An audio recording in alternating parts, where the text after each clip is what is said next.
Here for game 2 of this matchup today between your ICC Indians and the visiting Northeast Tigers. ICC lost a close one in game 1, 9-6. Indians looking to bounce back here, and they're going to have their ace on the mound in this game, and Judd Files. Coach, any thoughts you've got about how the team focuses in on after that close loss in game 1 and get ready for game 2?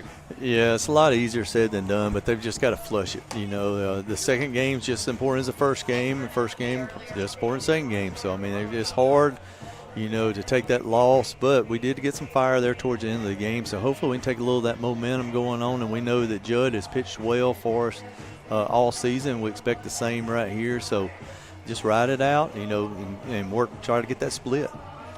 Indeed, and it's ICC is in the field getting their warm-up tosses. Judd taking his warm-up pitches, about done. We'll see very similar batting lineups between these two teams, and we will give you those full lineups between the top and the bottom of this first inning. If you are tuning in from Northeast, we welcome you watching today, and all our Indian fans, we welcome you as well.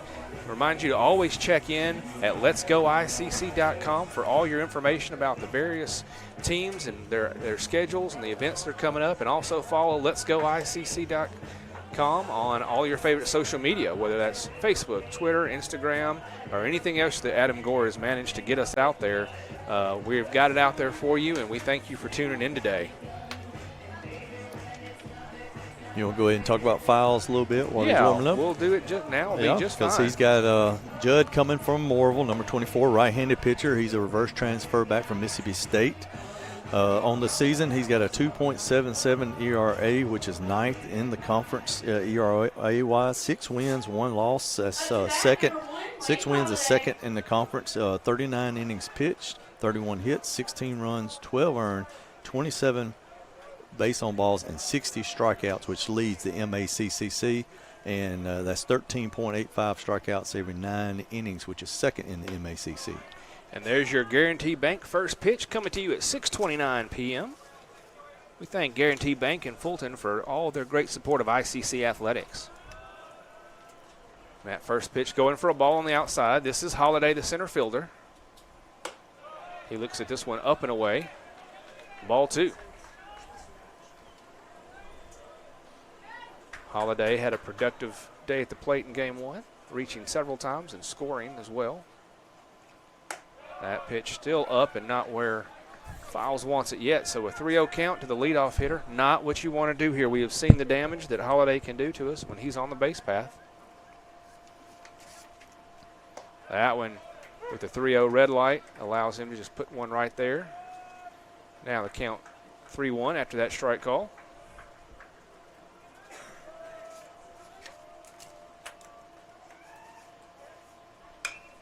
Gets him to lift one up high in the air. Second baseman's going to drift back. Treadway gets underneath. Treadway gets that one.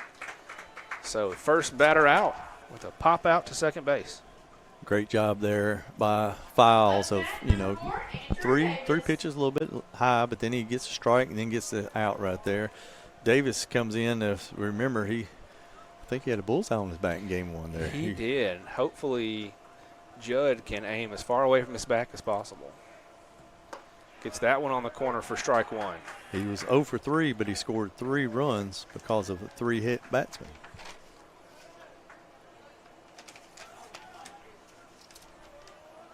Yeah, he got on base the hard way multiple times. They're swinging over one for strike 2. So now Files ahead of the batter. No balls and 2 strikes here. Top of the first. This game will be a 7-inning game, so keep that in mind. It won't go the full 9. Gets him swinging there. He does go around. And Judd gets his first Renaissance Bank strikeout of the day. Renaissance Bank, the bank that cares about you. Find out more at renaissancebank.com. Great pitch right there. Umpire behind the home plate didn't even ask for assistance. He got the check swing strikeout, so 2 quick outs there after the slow start. Now you got a hot hitter here coming up with Coleman. Coleman is the third base for the Tigers. He gets a piece of that one, fouls it back. In game 1, he was 2 for 5 with 3 RBIs and 1 run scored. He had several big singles right there in RBI situations. 3 RBIs that were, once we got back in the game, that were really tough.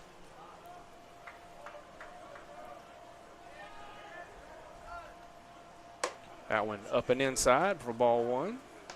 Still a great crowd out here at the ball field. Lots of folks come out to this big rivalry game. Lots of students. See some football players coming in now as well. Saw Coach Wilson, our men's basketball coach here.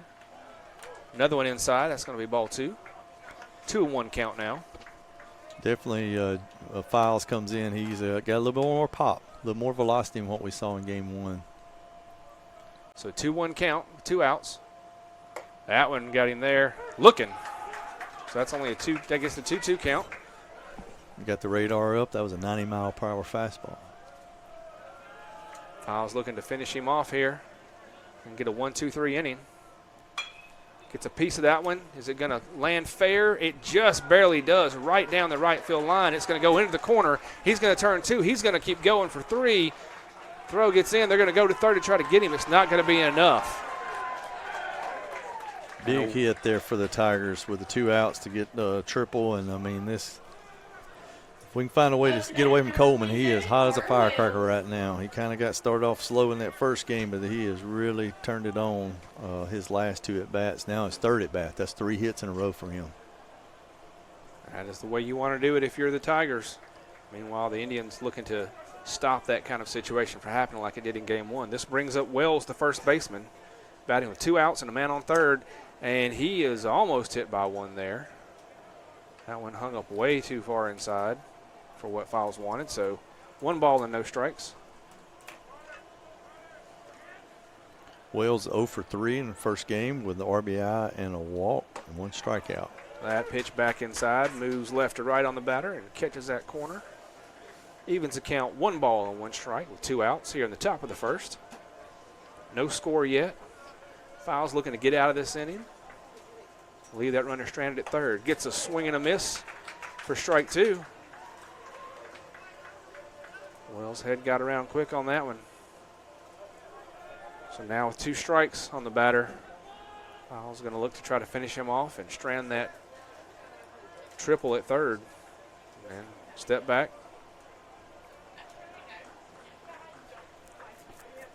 Now he gets back on to the rubber. Batter is ready. Delivers, and Williams drives this one into the hole between short and third. And there, right off the bat, Northeast scoring quickly with an RBI single from Wells.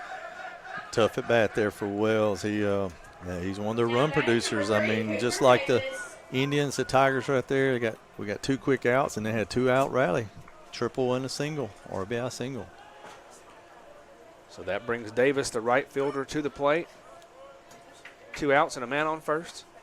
Files delivers. He fouls that one off for strike 1. Davis was 3 for 5 in the first game with 2 RBIs.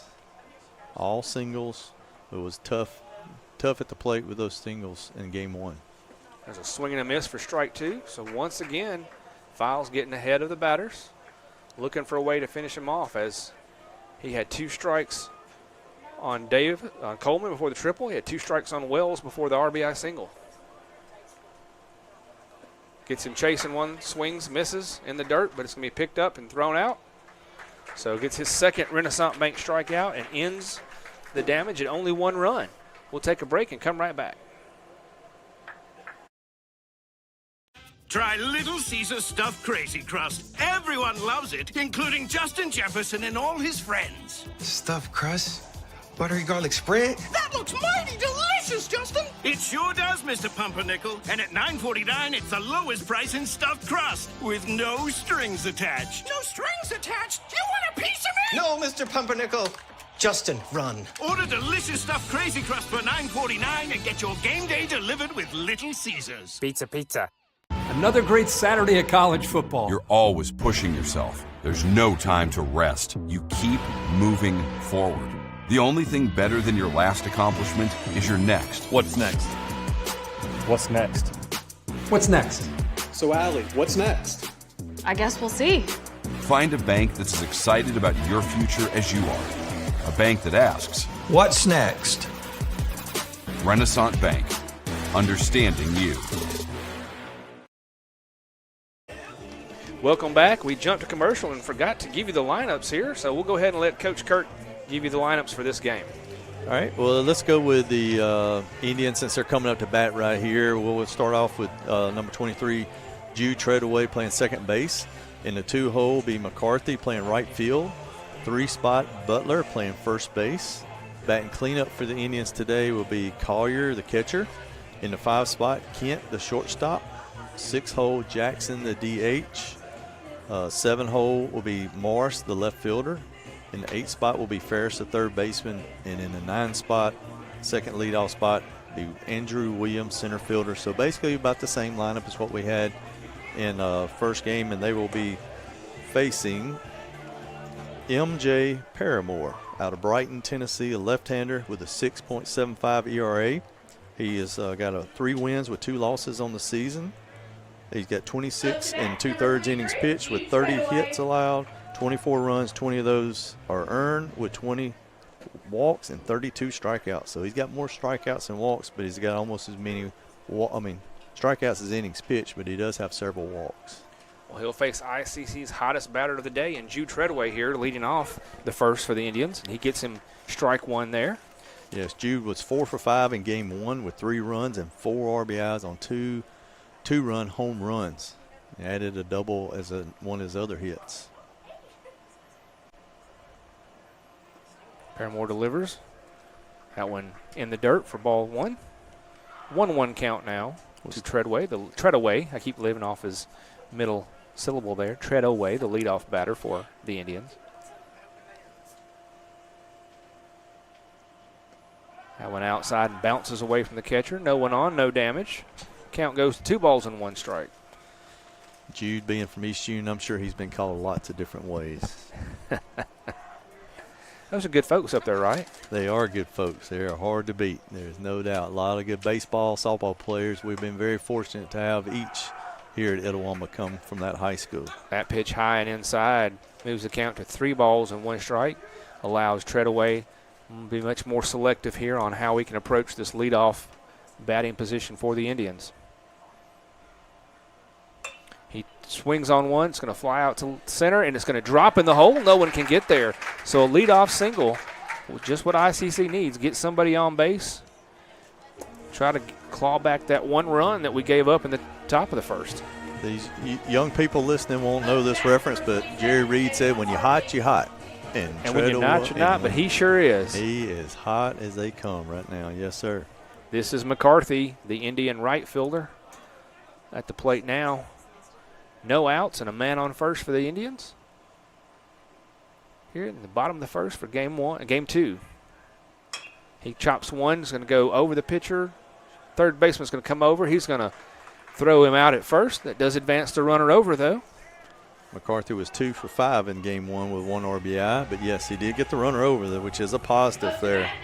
Yeah, ICC struggled in game 1 to get a lot of base runners. And other than the ones that Treadaway would knock in with home runs, we really struggled to move some over when we did get them on, so that's good. So this will bring up Butler, first baseman for the Indians. Butler was 0 for 4 in game 1, so he's due here in game 2. He's been a good hitter for the Indians all season long. Looks to strike one on the outside corner. The Tigers from Northeast started 2 left-handed pitchers today. You don't see that very often. That's a good point. Both starters of the doubleheader, 2 lefties here. And we talked a lot in game 1 about not seeing a lot of lefty-lefty matchups. Treadway is feasted on lefty-lefty matchups today. He sure has. Butler fouls that one back into the ICC dugout. Quick hands there by Kent to snag that one before it runs into anybody. So now the count, no balls and 2 strikes to Butler. Sun's starting to set over our left shoulder here over the Tom-Bigby Waterway, and to me, the balls look a lot whiter in game 2. I don't know if lights are kicked on, crowd's still here. We still got time. We're just starting in the bottom of the first inning in game 2, so if you're in Fulton in the area, come on out. That pitch stays outside. Now 1 ball and 2 strikes to Butler. Looking to see if he can't drive Treadaway in and score him, or at least advance him to third. Goes down, gets one, drives it out into the right field past the first baseman. They're going to send Treadaway all the way around.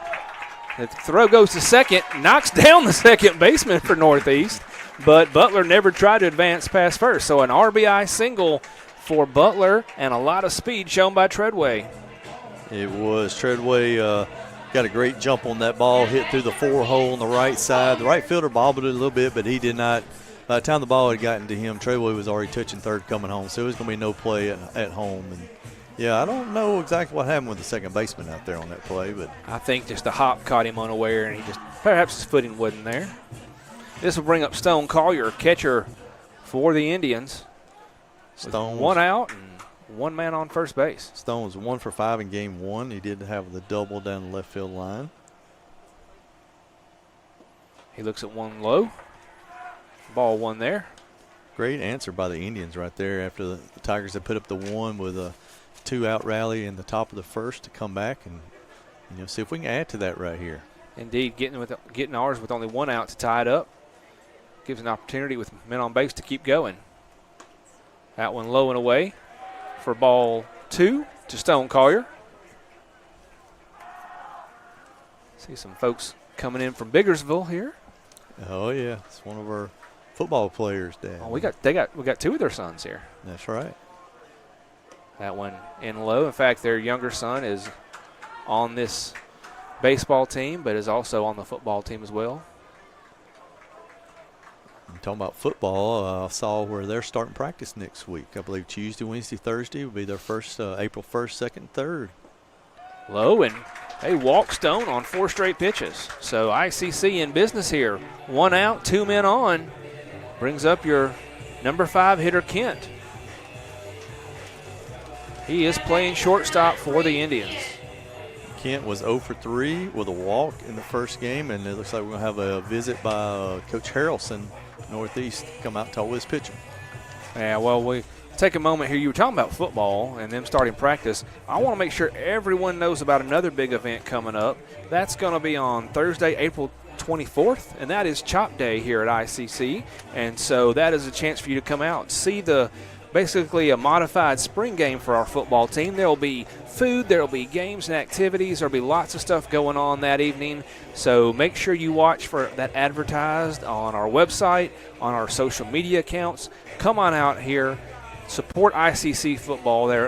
They've had a great last couple years, getting better each time. Coach Macon and his staff have worked hard. They brought in a fantastic recruiting class, Coach Kurt.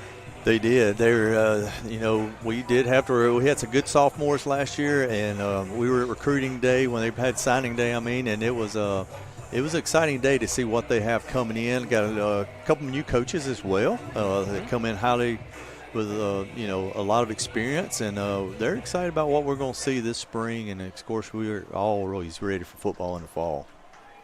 All right. After that short talk, no changes made. This is Kent, the shortstop, batting with 1 on and 2 out. 2 on and 1 out. That ball in the dirt. Cagle quickly gathers it up, keeps the ICC runners at first and second. 1-1 game here at the bottom of the first, game 2. ICC looking to get the split win here. Paramore on the mound for the Tigers. He delivers. That one into the corner. Nice pitch. Evens his count on Reed Kent, 1-1. That was a nice pitch right there. Just got the corner. It's a good take. Even though it's a strike, you're still looking for your pitch when you're ahead in the count. That one outside too far and low. 2 balls and 1 strike.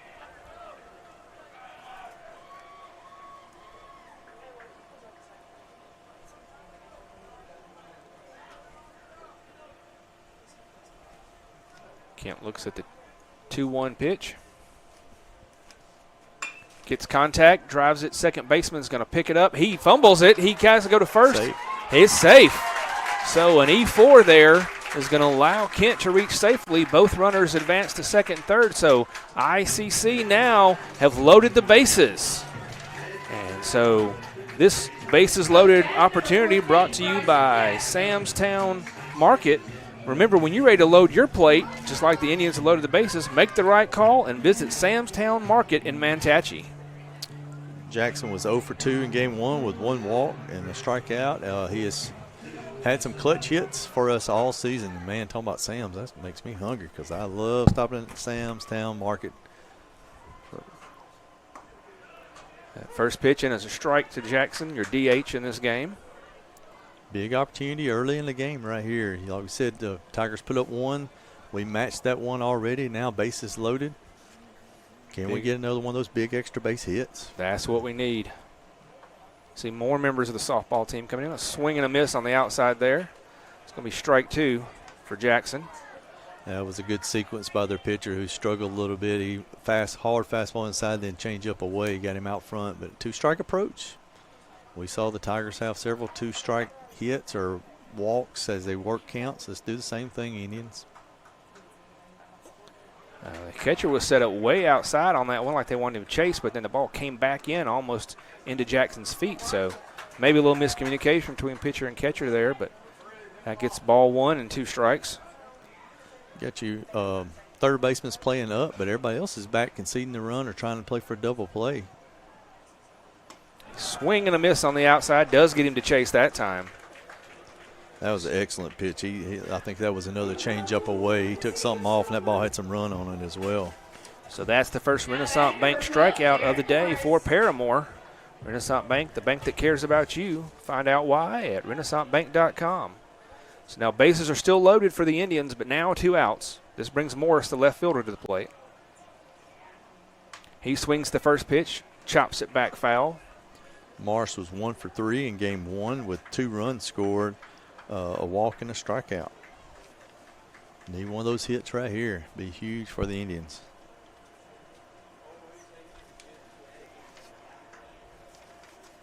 Paramore looking to get out of the inning and not give up more than the 1 run. The Indians looking to break it wide open here. Pitch inside and low. Evens the count. 1 ball and 1 strike.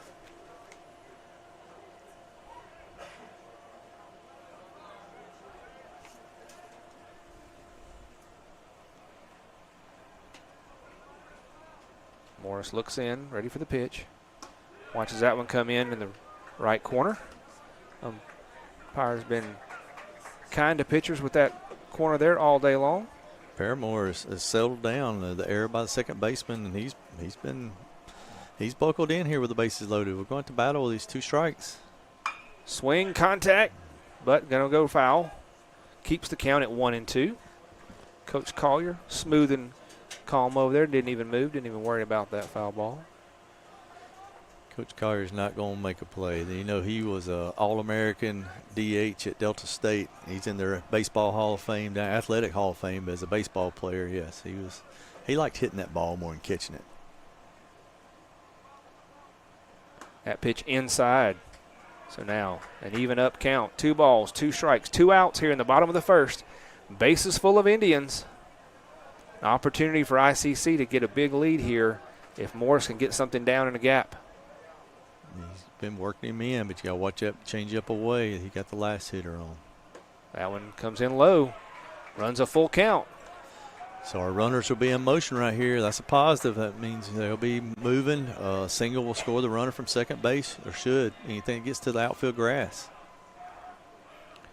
So good drama here, bottom of the first. Full count, 3 balls, 2 strikes, and 2 outs. Bases loaded of Indians. See what Morris can do. And throw back to second to try to get the runner there. Nothing. I was just about to say the shortstop is playing extremely up the middle. He is leaving that 6 hole between him and third baseman wide open for a right-handed batter. You don't see that very often, but the other thing you don't see very often is a pick to second base with the bases loaded there. True, because you run a risk of errant throw scoring at least 1 easily. Contact, drives it toward the shortstop. He picks up gloves, throws to first, and gets it in time. So ICC unable to capitalize on the bases loaded situation. Only drives in 1 that inning, but they do tie up the game 1-1. We'll take a quick break, and then we'll come back and give you the starting lineup for the visiting Northeast Tigers before we start the top of the second inning. Keep watching. Okay, where's the remote? Ugh, it's under her arm. I'm gonna go for it. So close. Oh, maybe he can get it.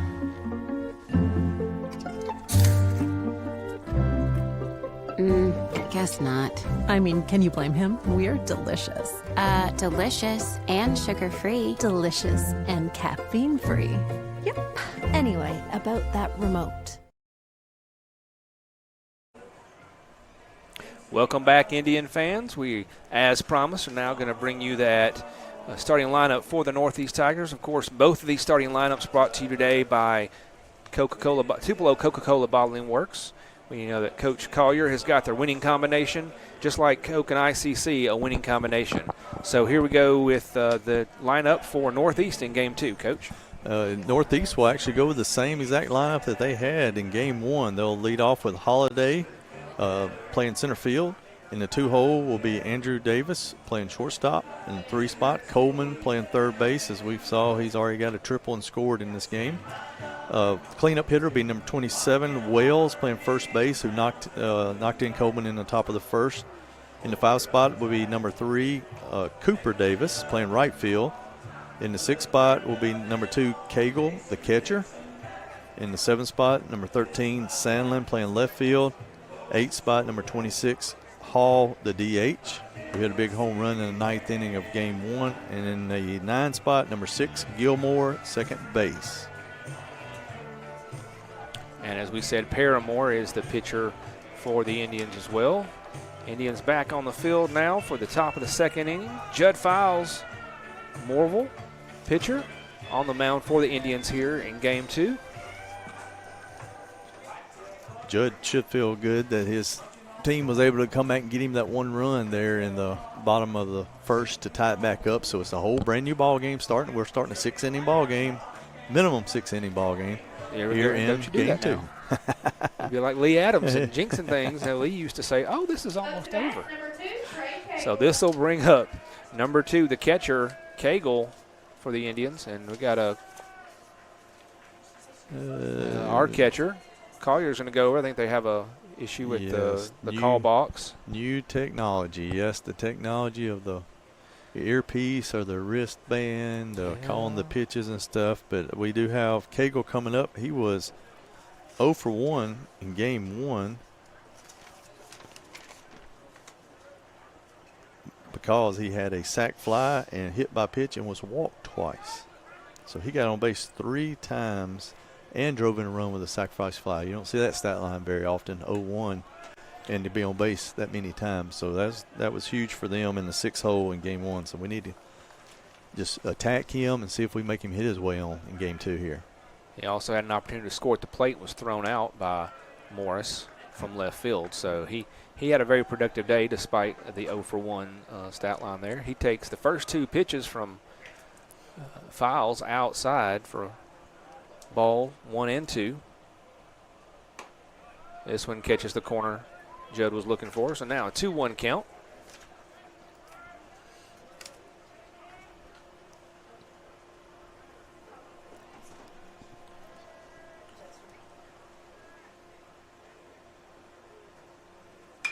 Gets a piece of this one, fouls it back up and out toward the soccer fields. Evens the count out. 2 balls and 2 strikes. To number 2, Cagle, who plays the 2nd position, the catcher. So, you know, just it's all 2s right now. That is 2s galore right there. Yes, sir. We need to get a 3 in that strike column from Judd right here.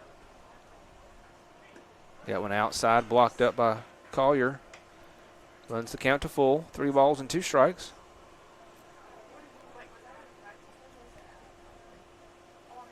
See what Judd can come back with here. He's been ahead of a lot of his batters, just trying to find strike 3 on more than one. Does get a foul tip there into Collier. Yeah, umpire's going to take a little stroll out to the pitcher's mound. Catchers, they got to be tough. They are. We've seen that. Got to be tough. The umpires got to be tough too.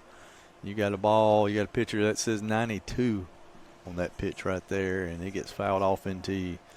It doesn't feel good, and the ricochet just don't catch you on the chest protector or the face mask all the time. It catches some meat. So Stone's a tough kid. Yeah, we've seen that for as long as he's been here. Count remains full. 3 balls and 2 strikes with nobody out here in the top of the second. Contact, drives it to short, picks up, throws across, and retires him 6-3. Nice job by Judd there, getting the ground ball, attacking the zone. We need to keep his pitch count down. We'd like to see him go the full 7 if we can, because I don't know if we mentioned yet, but there has been a change to the schedule in baseball. Yes, the games for this weekend have been moved up to Friday, both in baseball and softball, due to weather concerns.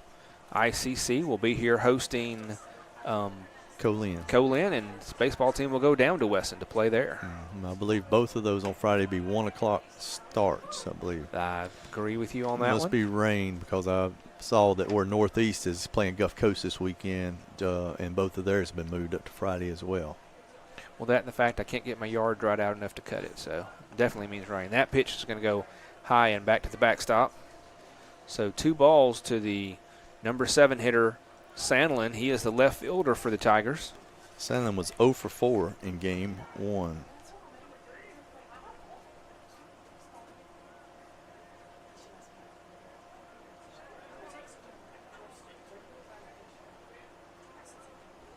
Judd gets the signal.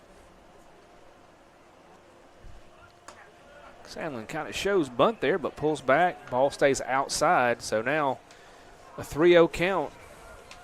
Judd's been a little off on his strike zone, just getting in the rhythm. I thought he was getting more there closer towards the end of that first inning, but he's just, once he finds his rhythm, though, he can really roll him off quick.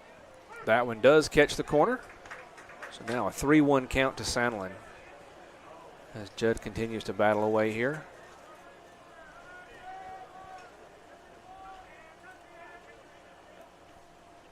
That one's going to stay high and allows a walk. First one today issued by Files. Gives the Tigers a base runner with only 1 out. Up to bat, number 26, Parker Hall. This will be the DH, Hall, batting for the Tigers. Hall was 1 for 3 in game 1 with an RBI. That was a solo home run he hit in the 9th inning with 2 runs scored as well. He got hit by 2. He was hit twice by pitches in the first game.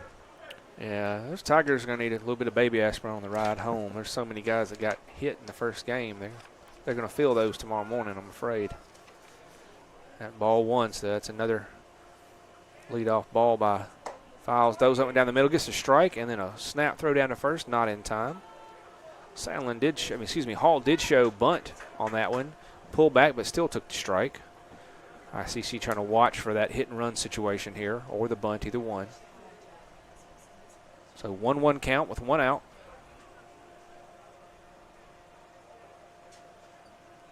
That pitch staying outside, curving too much. 2 balls and a strike.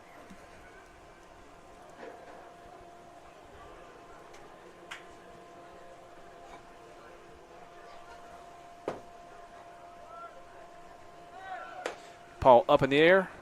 Throw down to second. This bounces off Treadway's glove. The runner never made it to the base. Kent tries to quickly get in there and get him, as he never quite got there after I think he took it a little easy after he saw the ball bounce.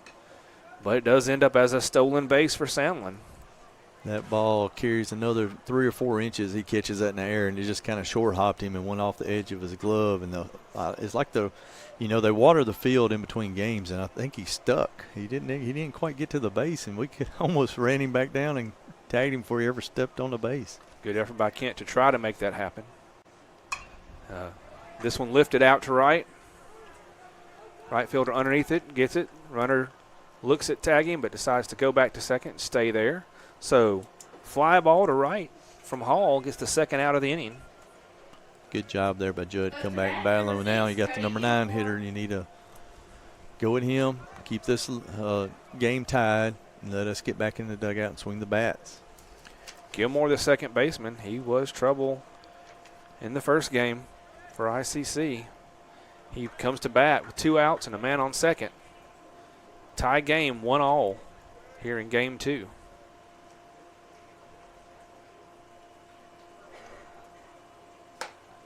Pitch stays outside.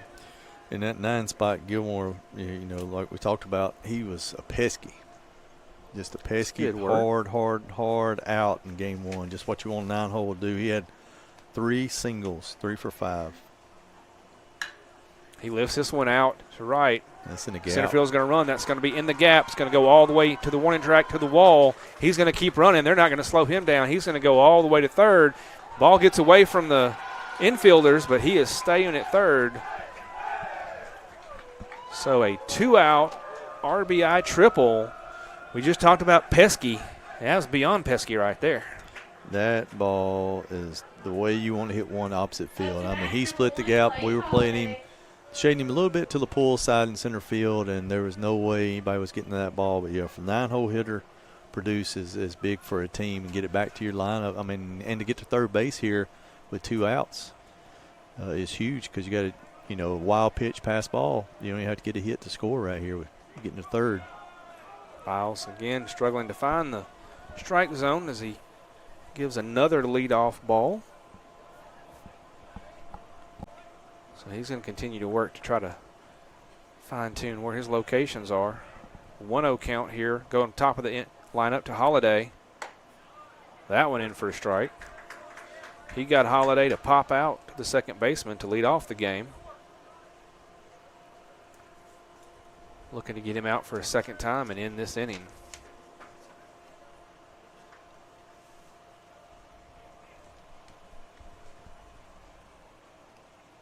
Swing and a miss there by Holiday.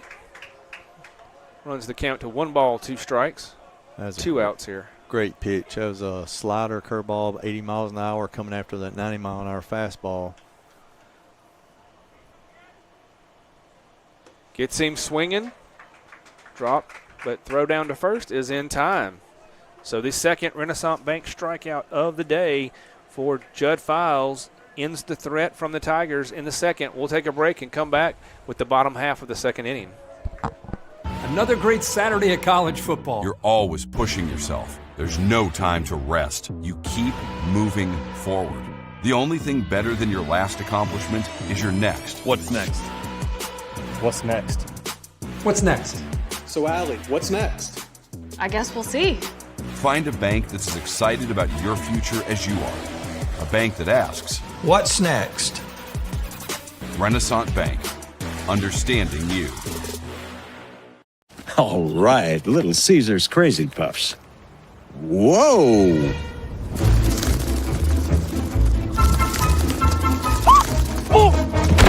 Is this little Becky?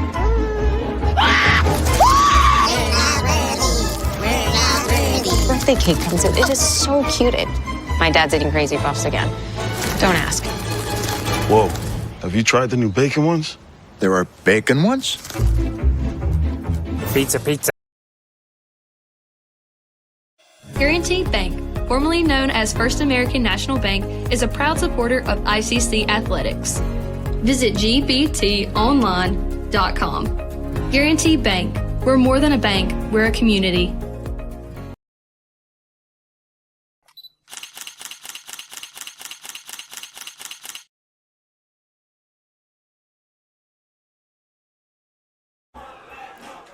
Welcome back, Indian fans. We move to the bottom of the second.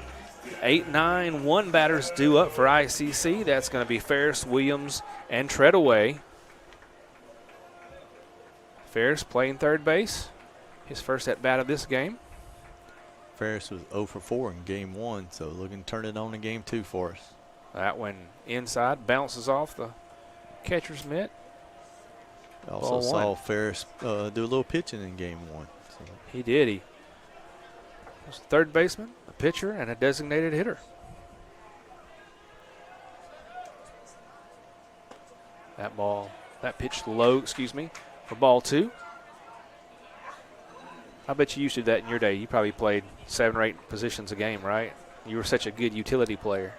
I wanted to play them all besides getting back in there and putting that equipment on. I didn't care much about that. Contact there, goes to third baseman. He gloves, throws to first, in time to get Ferris.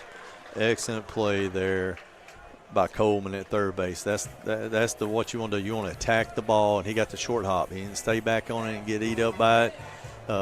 Coaches can handle infielders who are making errors by attacking, and he attacked that ball.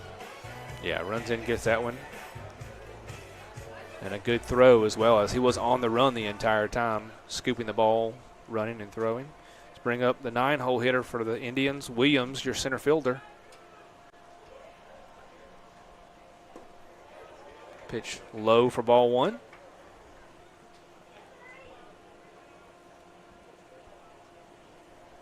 This is Williams' first at bat of the day, as he did not play in game 1. That ball hangs up outside. Ball 2. Do have to give a shout out to my better half, most definitely my better half, Miss Dana, the softball mom for 11 years here at ICC, is watching us. And she's always a good luck charm. So hopefully she can do it for Coach Kari and them in game 2 right here. Fantastic. We love anybody checking in. Send us a text, send us a tweet on letsgoicc.com, or it's not a tweet, it's an X or whatever you want to call it. It's always going to be a tweet for me, but let us know you're watching. We're excited to have you tuning in here. That pitch, swing and a miss there by Williams. Count goes 2-2 with 1 out to him. Just got a battle with 2 strikes. 7-inning game right here. The pitcher's thrown several pitches. We need to just keep getting his pitch count up, keep battling. Fouls that one back. Stay alive. As you said, that'll lead up some more pitches. Again, as you mentioned, this is Williams' first plate appearance of the day. So he's coming in a little cooler than most of these batters who've been out there swinging for several hours.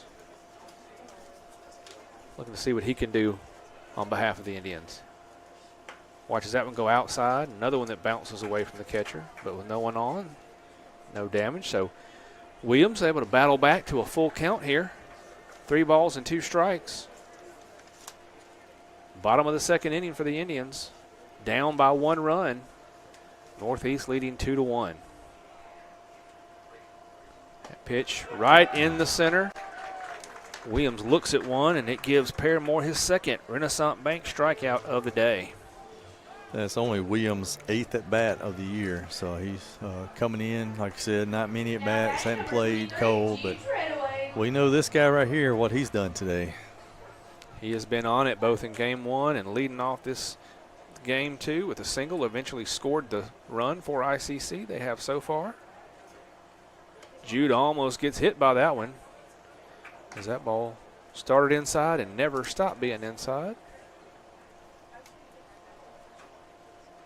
So 1-0 pitch. That one up and inside, excuse me. So now 2 balls and no strikes. You got to wonder at what point that the pitching coach is like, don't give Treadaway anything. If we walk him with 2 outs, so be it. But, don't give this man anything to get a piece of today. He has been beyond red hot for ICC. He sure has. And you get to that point where you're just like, man. And once again, he's going to turn on one there. He's going to go in the gap. Nope. First baseman, he's going to beat that out.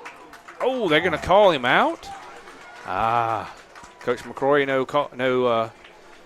no dispute on that one. So Indians don't score anything in that one. We'll move to the top of the 2nd with Northeast leading 2-1. Be right back after this.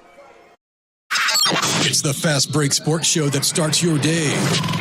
Mississippi Sports Today, Tuesday through Friday at 9. And if you don't catch it at 9, the MST podcast is on wherever you listen, with a team of hosts like no other. For the folks that are listening, I mean, yeah, there is egg salad, but Drew is bringing like a refrigerated, like a pack. So it's going to be refrigerated. Egg salad, 24-hour egg salad. Yeah, we're dropping like flies. Join Craig and the guys for Mississippi Sports Today on Super Talk 101.9. That's home. That's just like the Ravens. That's just like Pahokee, Florida. That's my 2nd home. I got my degree from there, my first degree, college degree. It's part of my heart. It's part of my soul. It's part of my spirit. And, it's everything. Itawamba Community College, baby. It's everything. It shaped me up to being a great man because it was part of the journey of me becoming the young man I am today. And it's home, man. That's it. Like, I can go there and lay my head down without no problems. Itawamba Community College, the best start here.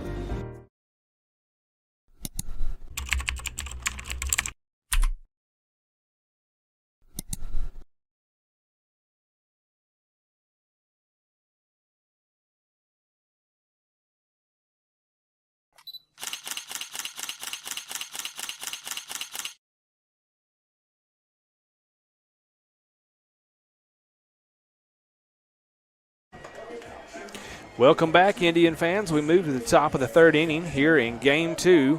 Northeast steals Game 1 from the Indians 9-6. ICC looking to capture Game 2 and get the split here, but they're currently down 2-1. So Northeast comes to the plate with their 2-3-4 batters facing Judd Files for the Indians. So this will be Davis, the shortstop. He struck out in the first inning. Takes a strike on the outside corner there. He did show bunt initially, pull back, but pitch was still a strike.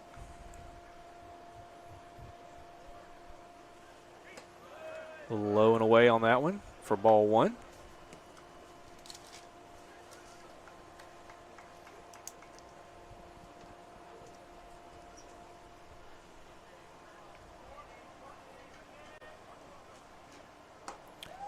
Gets him a swing, a big swing and a miss there. So 1 ball and 2 strikes now to the shortstop for Northeast, Davis. Starting this third inning, and Judd is staying at 90 miles per hour with that fastball. That's good. He's strong, and he's shown as he gets stronger as the game goes on. It's been his MO throughout this whole season. That one low and away. May have caught Collier in the knee, above the pad into the thigh, as he needs just a second, and the home plate umpire is kind enough to give him a second to just walk that off. You know, when I was coming up, we always called those dirt balls. I guess we're going to start calling some of these turf balls now. Since all turf, a lot of these places are going to home plate being all turf area, and that's hard on the catcher as well. Once again, another one in the dirt. He's going to call a strike. Collier will pick it up, throw it to first, so they're going to call a drop third strike situation there. Call the runner out at first. We'll take it, but that is really tough on the hitter right there for the umpire to not at least ask for help, because that ball was down and in, and he checked his swing. And I don't know if the first base umpire would have called it or not, but he rang him up first thing, and the ball got away a little bit, but not far enough because he was not running because he didn't think he had swung at it. So that's a big out right there, yes, to get that first out. It is, and that's back-to-back strikeouts, third of the day for Files. Third Renaissance Bank strikeout of the day. That pitch a little low. Ball 1 to Coleman, the third baseman. He got that big triple back in the first inning. 2-out triple, and eventually scored on an RBI single by Wells. Another one low and away. So 2 balls and no strikes to Coleman. Yeah, talking about Treadway on our side is the same way as Coleman has been for the Tigers today. He has gotten hot and stayed hot here his last few at-bats. He shows bunt, pulls back, but that pitch in for a strike. Everything is barreling up everything, too. Nothing's been cheap. He's hit them all hard. Swings, makes contact. That was going to chop foul on the third base line. A few scores here in the league for baseball. The MACC action going on today around our league. At East Mississippi, they take Game 1 win 9-1 over Coahoma. Southwest hosting East Central drops the first game 9-5. Gulf Coast hosting Coleans at Gulf Coast, and Gulf Coast wins Game 1 7-0. Holmes at Northwest with a win 10-4 Game 1. Meridian drops one at Jones 13-3. Hines at Pearl River. Pearl River wins that one 9-3. There's another one in the dirt. It's going to run the count full on Coleman, 3-2. And then the last game, of course, was our game. Northeast taking Game 1 9-6. Those are your Game 1s from today's action in the MACCC. So now a full count, 3 balls and 2 strikes, 1 out to Coleman, the third baseman. Gets him to swing. Another one in the dirt. It's dropped. They're going to call a win around. Another third batter in a row for a drop third strike situation. But Files and the Indians getting the work done with his 4th RenaissanceBank.com strikeout. Yeah, he's getting in that rhythm. We like to see that. Now, while I was calling out those scores, it looked like Coleman was slow getting back to home plate on that. Well, there was that foul ball, and he just, I don't know if he thought he was safe or whatever. He did take a long time to get back to home plate. There's a pitch low for ball one to Wells, the first baseman. He got an RBI single back in the first inning. But I do appreciate Coleman taking his time because it gave you lots of opportunities to share those scores there. Exactly.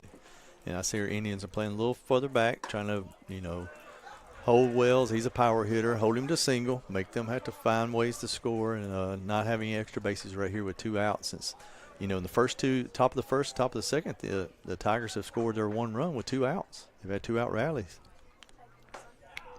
That one catches the outside corner that Fowles has been looking for. Runs the count 2 balls and 1 strike with 2 outs here in the top of the third.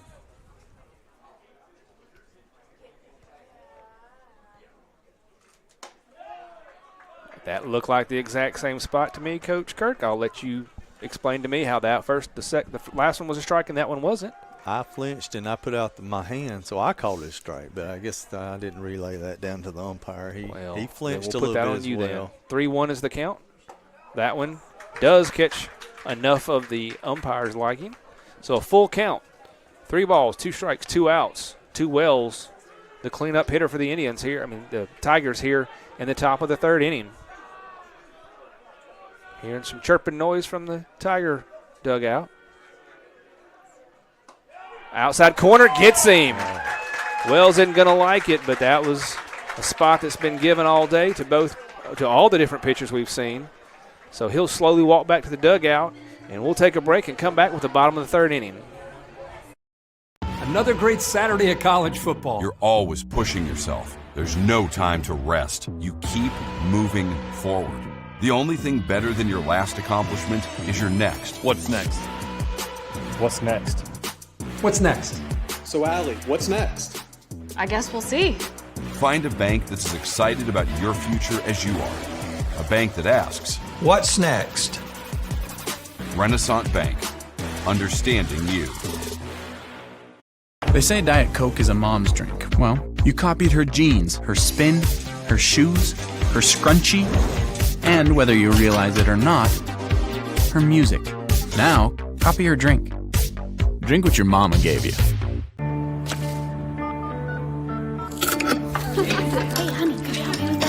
Today tastes like staying in. And it never tasted this good.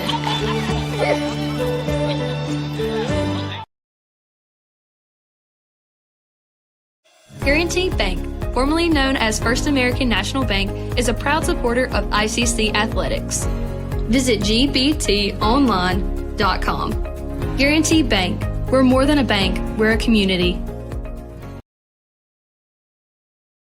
The 6, and we were down 1. Welcome back, Indian fans. We go to the bottom half of the third inning. ICC trailing, but only by 1. The score 2-1 Northeast.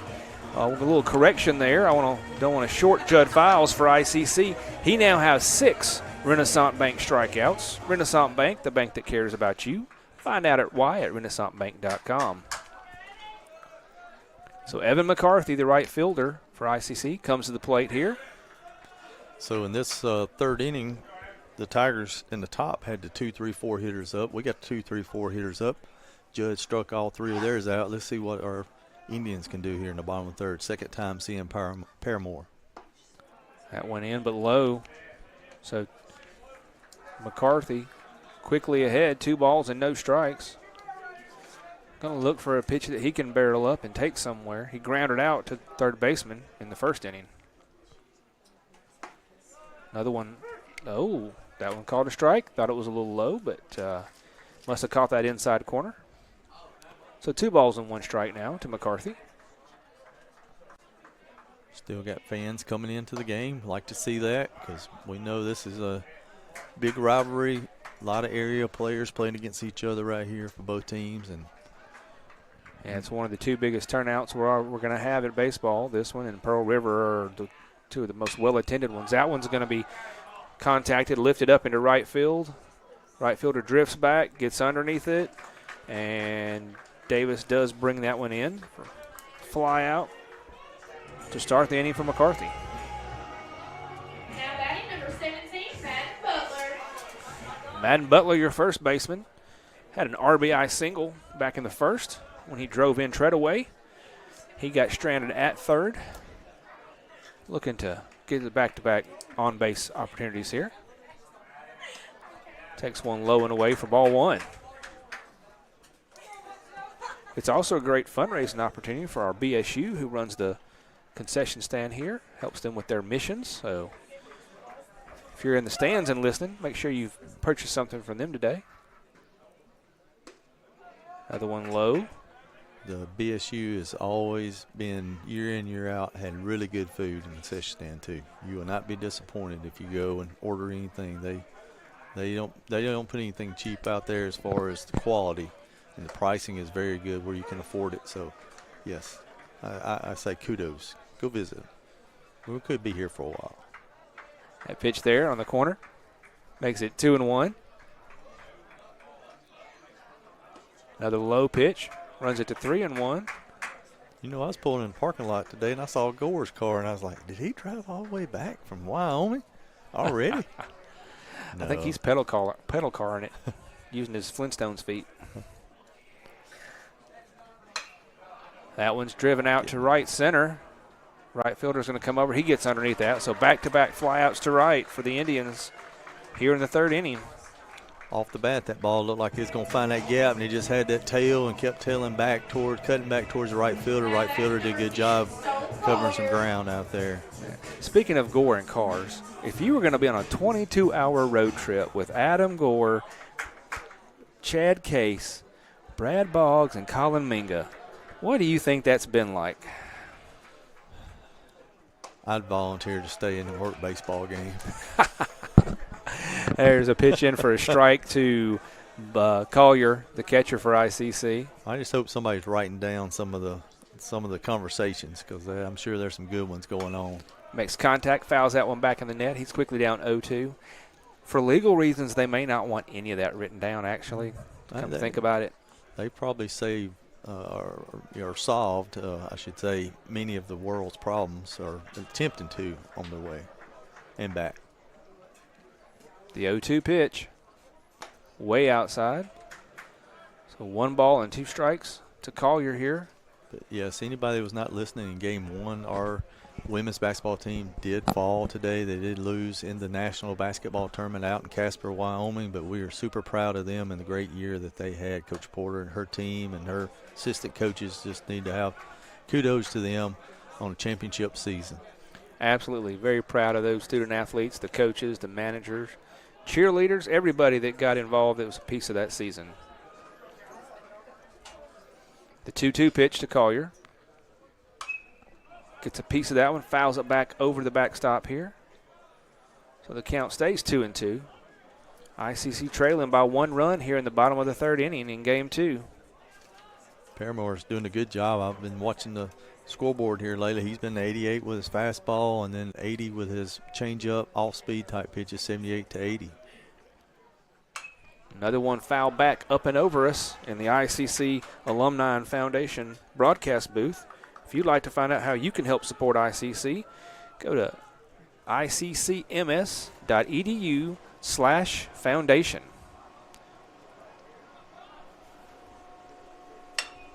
That one lifted up.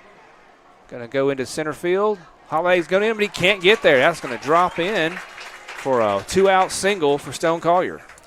And a lot of your average fans going to see that ball, and they're going to be like, how is that guy as fast as he in center field not making that play?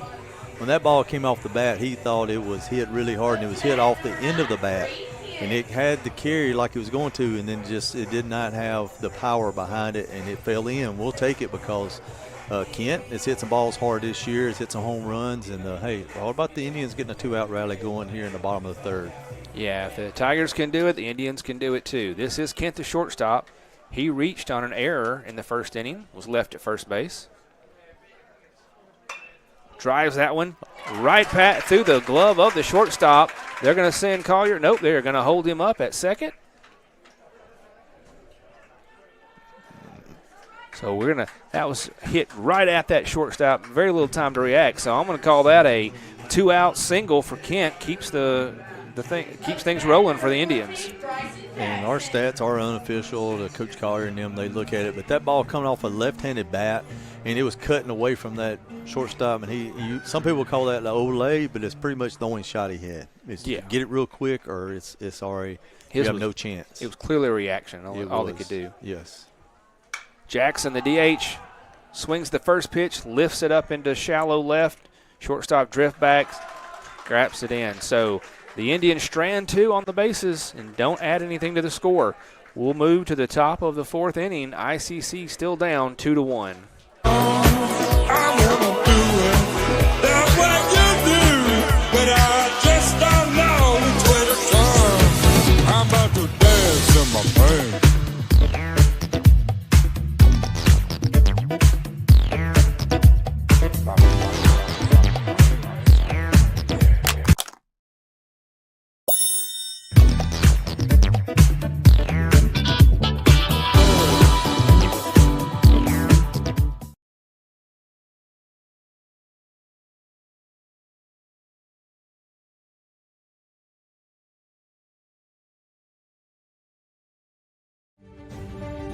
Are you looking for a place that creates lifelong friendships? A place that feels like home. A place that drives you to new opportunities. That teaches you skills to improve. A place that sets the standard. That challenges you to be better every day. A place full of opportunity. We are that place. We are Itawamba Community College, and you belong here. Guaranty Bank, formerly known as First American National Bank, is a proud supporter of ICC athletics. Visit gbtonline.com. Guaranty Bank, we're more than a bank, we're a community.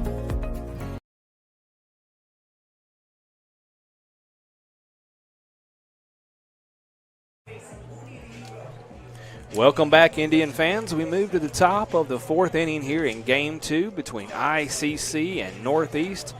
Big rivalry matchup here on the Fulton campus today.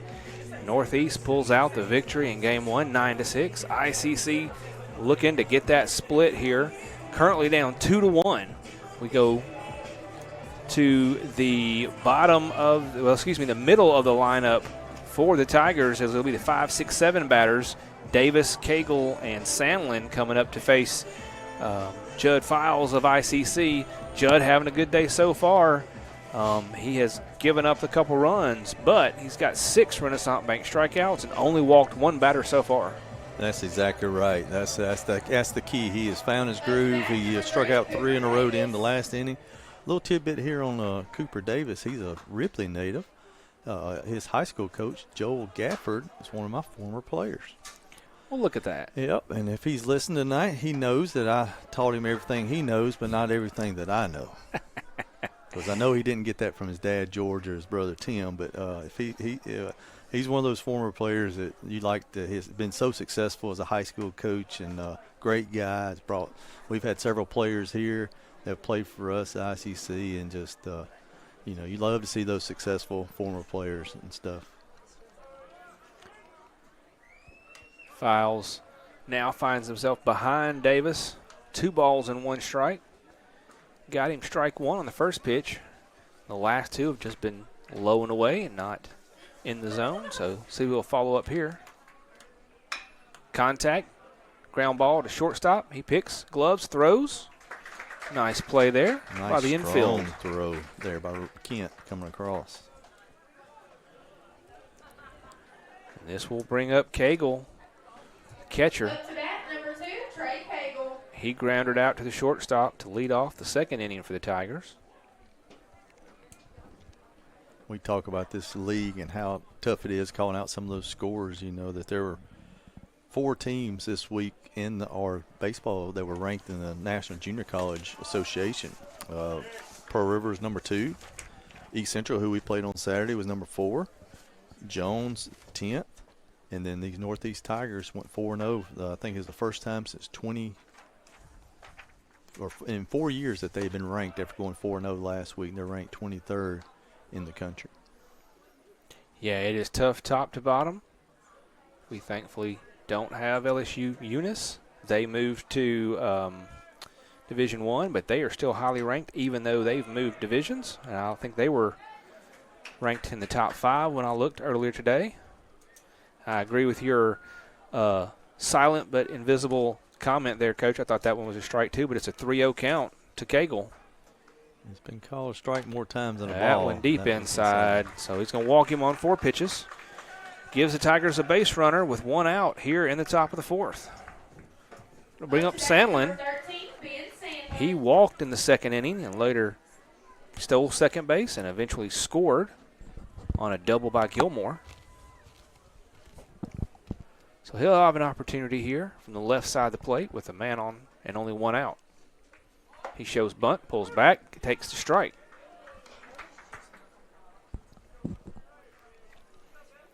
Yep, looking for Northeast, trying to put some pressure on like they've been doing in Game 1 and so far here. If hitting, running, stealing, fake bunting.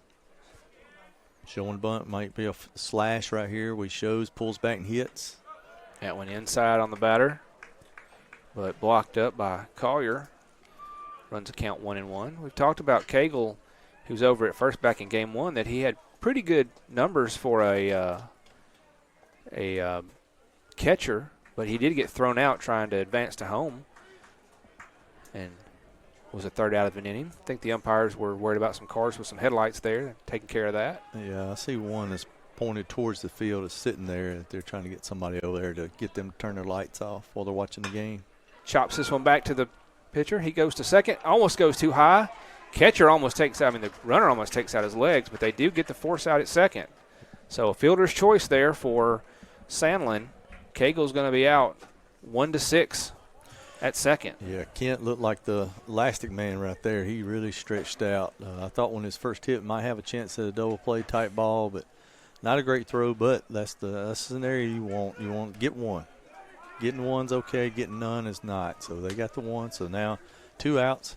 Let's get off the field right here. And it was the lead runner as well, which is always important. So 2 outs here.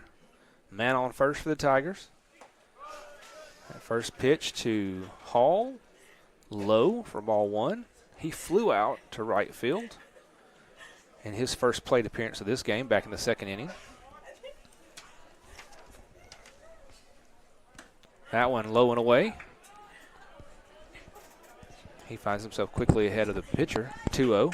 You got the 9-hole hitter on deck, but he had a triple there in the bottom of the 2nd inning, RBI triple. So I like to go get your 8-hitter right here. That went in for the strike on the outside corner. 2 balls and a strike now to Hall. You're absolutely right. Gilmore has been a problem for the Indians all day long. You don't want to see him with anybody on base. So the 2-1 pitch to Hall. Gets another there on the corner. That's that slider. It looks like the hard slider's got a little cut to it. Might be even a cut fastball. Cause I'm going to say that's more of a cut fastball. It was 88 miles an hour. Had a little bit of movement, wasn't just straight. So now the 2 pitch from Files. Runners on the move. Swings and misses and gets Files' 7th Renaissance Bank strikeout of the day. Ends the threat and ends the inning. We'll take a break and come back with the bottom of the 4th inning. When injury knocks you out, Orthopedic Institute of North Mississippi will be there for you every step of the way. We are here to get you back in the game, back in motion, back to your life. Our elite team of orthopedic specialists will work side by side with you, educating you about your treatment plan, utilizing advanced technology, and providing you with a successful path to recovery. Orthopedic Institute of North Mississippi. We will get you back.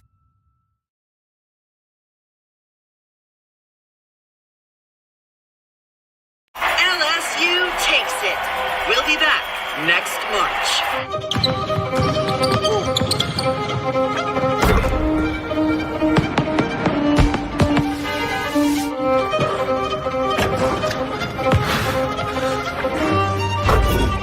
Come on, y'all. This is what we've been working for. We gotta forget about last year. It's right here, right now. Y'all ready? Yeah!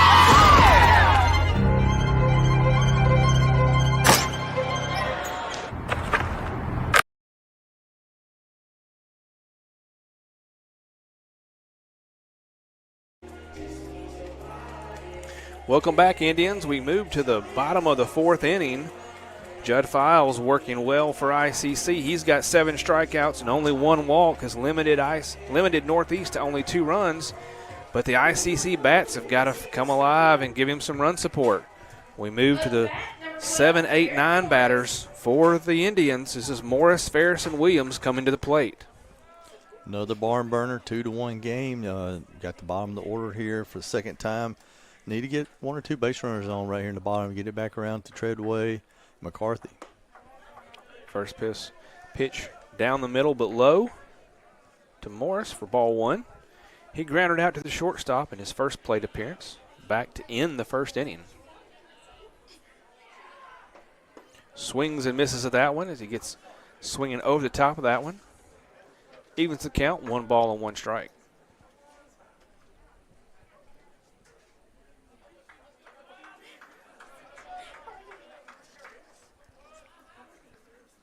Gets contact, may get to the hole. Shortstop able to get it. He double clutches. He's not going to get it in time. So a nice single there by Morris to lead off the inning. Let's see what ICC can do with the leadoff base runner. Yeah, exactly right. Great start. Davis made a great play getting to that ball in a 6 hole. He might have, the only chance you got on that play is maybe a Derek Jeter. And some of the listeners know Derek Jeter to jump up in there and make a throw. But once he tried to get it, didn't get a grip on it, there was no chance of getting it out. This will bring Ferris, the third baseman, to the plate. He grounded out to the third baseman to lead off the second inning for the Indians.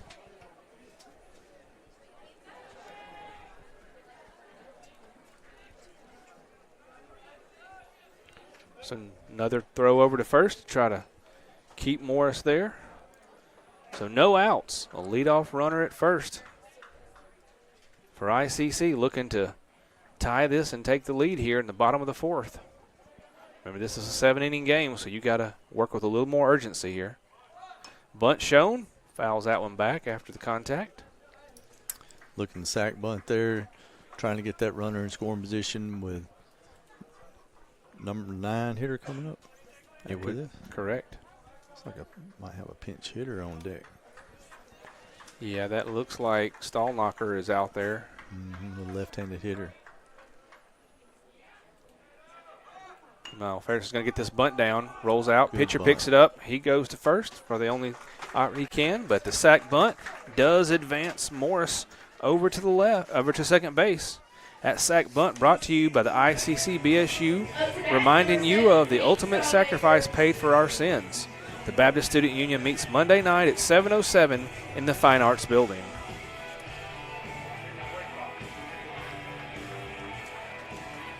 So we're going with a pinch hitter here for ICC. Be number 7, Hank Stallknocker.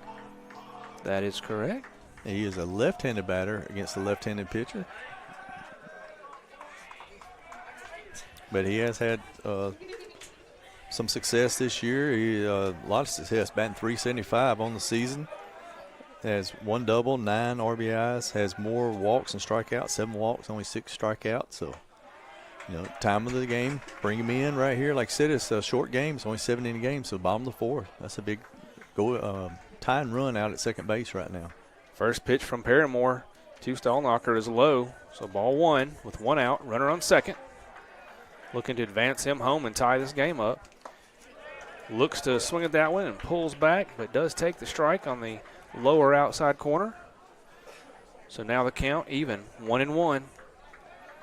Would love to see him get on and have a couple base runners on for Treadaway. The way he's been batting for ICC today, it could be big if Stallknocker can reach. That one outside and low. So now a 2-1 count. Pitcher kind of tells the catcher, my bad. Owns that one. I'll tell you, both these catchers today, they're going to need an ice bath when they get home. Both of them go in both games, and they've both worked hard. That one way outside. That was off the plate. Cagle trying to frame it. Northeast crowd wanted it, but it wasn't close there. So now a 3-1 count gives Stallknocker a real opportunity to see if he can get a pitch that he can pick up and drive somewhere. He makes contact, but just fouls that one back to the backstop. So now a full count, 3 balls and 2 strikes with 1 out.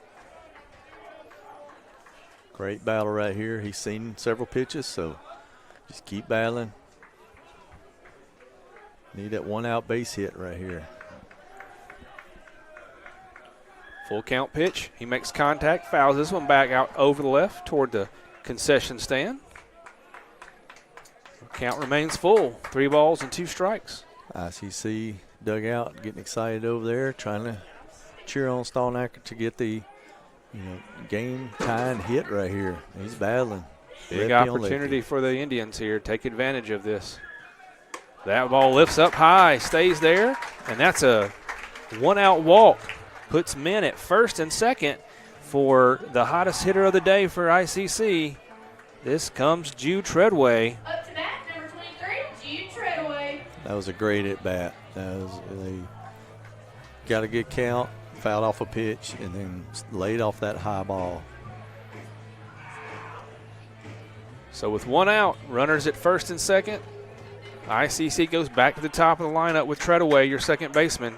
He's 1 for 2 so far with a single and a run in this game. Makes contact, go to the second baseman. He lets it go through his legs. That's going to be 1 run's going to score. They're going to send, they're going to hold up 3. He's going to go for 2, but he's going to get called out at second, trying to stretch that E4 into a second base. But the RBI does score. I'm going to tell you, I saw that ball with the first hop. It hit into the grass. It changed directions. I don't know if it hit near the cutback where the grass and the dirt meet. That happens at sometimes, but that ball kind of zigzagged just an instant. He came up real quick and went right through him. And you like to see Jude there. He's always hustling, trying to get in scoring position here from McCarthy, but got thrown out at second base. So unfortunately, that's the second out of the inning, but ICC does tie it up 2-2. And a man on third, another opportunity to drive in a run or take advantage of a pass ball or a wild pitch. This is McCarthy at the plate. He's 0 for 2 so far in this game. Takes ball 1.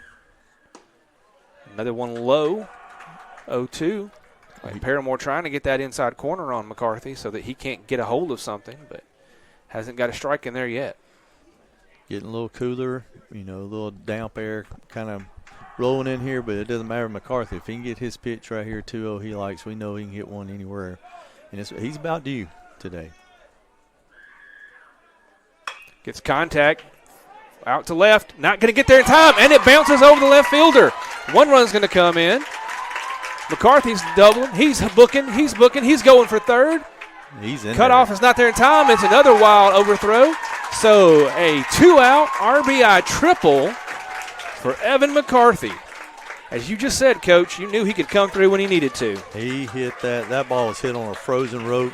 Left fielder, you don't hardly ever see, an outfielder look like an infielder right there because it was kind of a do or die. I mean, it's hit so hard. All he could do is just lay out, and it came up just short of him, and as soon as it hit, it just ricocheted and took off straight to the wall, and McCarthy never checked up. He got out of the box quick and got all the way to third base. Inside pitch to Butler almost hits him. So go ahead run, and he's at third right here, which puts pressure on the pitcher and catcher. Keep the ball in front. We've seen these catchers, as we say, take a beating today. There's been several balls down in the turf and fouled off them and stuff, and it's been a tough day back there. So with that RBI triple, ICC takes the lead 3-2 here in the bottom of the 4th. Looking to extend that lead if Butler can get something down and push McCarthy in from third. That pitch low. So a 2-0 count to Butler. Yes, Cagle's going to take a moment, go out, talk to his pitcher, probably calm him down after he's got behind the last couple batters. He's now given up in this 4th inning a single, a sac bunt, a walk, the error, and then the RBI triple. Yeah, 2 hitters that you definitely don't want to get behind right there. Even starting with Treadway hitting the hard ground ball and having the error, but then McCarthy's smoking that ball on 2-0 count. Now another 2-0 count here to Butler. He's third in the MAC with 7 home runs. Not thinking about home run here, but just get the run in from third. Just hit us a line drive, base hit somewhere. Makes contact. Going to drive it up the middle, past the shortstop, into center field, and there you go. Timely contact hitting, just what we wanted and needed, Coach. drives in McCarthy from third, and ICC now has the 4-2 lead. Great job of base hitting, just using the middle of the field there, 2-0. He didn't pull off on it. He just hit it right back up the middle where nobody's at, and that was a great job with the runner at third base, just getting that run in. And that's what we needed in game one. It seemed like the Tigers got a lot of those 2-out hits, and it's the Indians' turn right here. It's time for Stone to run into one. Yeah, this 2-out rally, ICC trying to keep it going. Collier's 2 for 2. Well, he's reached base twice in this game. He walked and got a single, so he's reached twice. A pitch way outside. Good job by Cagle to hold it in and make sure that Butler can advance. Looks like a right-hander down in the Northeast bullpen. I see the coach Harrelson sticking his head out, and they're trying to see if that relief pitcher might be ready. Meanwhile, Paramore sets to deliver the 1-0 pitch to Collier. That one down the middle does stay high enough to stay in the zone, so evens the count 1-1. You know, this inning started with that base hit, but then bringing in Stallnacker, after the sack bunt and working a walk was huge to get that other runner on. Pitcher comes up off the mound, throws to first. No real play there. Yeah, ICC doing in this inning what Northeast was able to do in game one. Take advantage of the walks, the errors, any of the opportunities they give you, and ICC has done that. So 1-1 pitch. Owen gets just a weak piece of that one as he swings and catches it off the end of the bat, fouls it back to the backstop.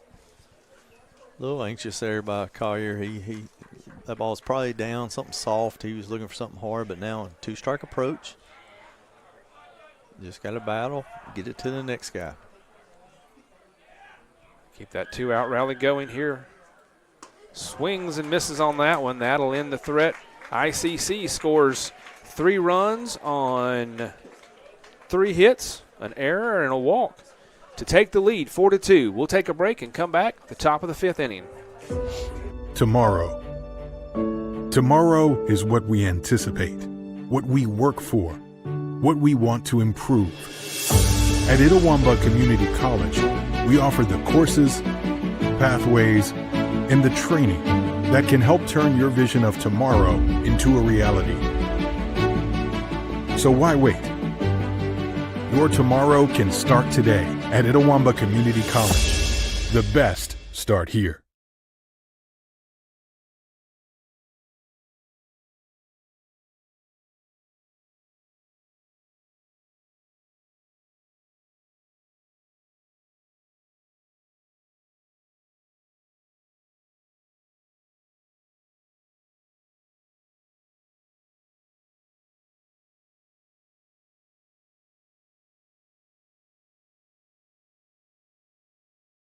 Guaranty Bank, formerly known as First American National Bank, is a proud supporter of ICC athletics.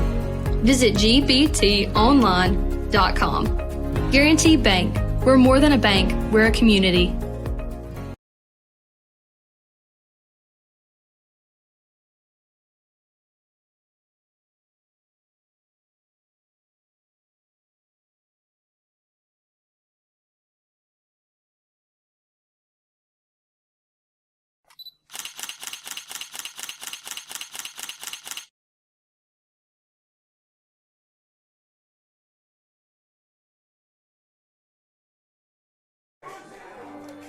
Welcome back, Indian fans. An exciting bottom of the 4th inning as ICC jumps back in the lead, 4-2 over Northeast.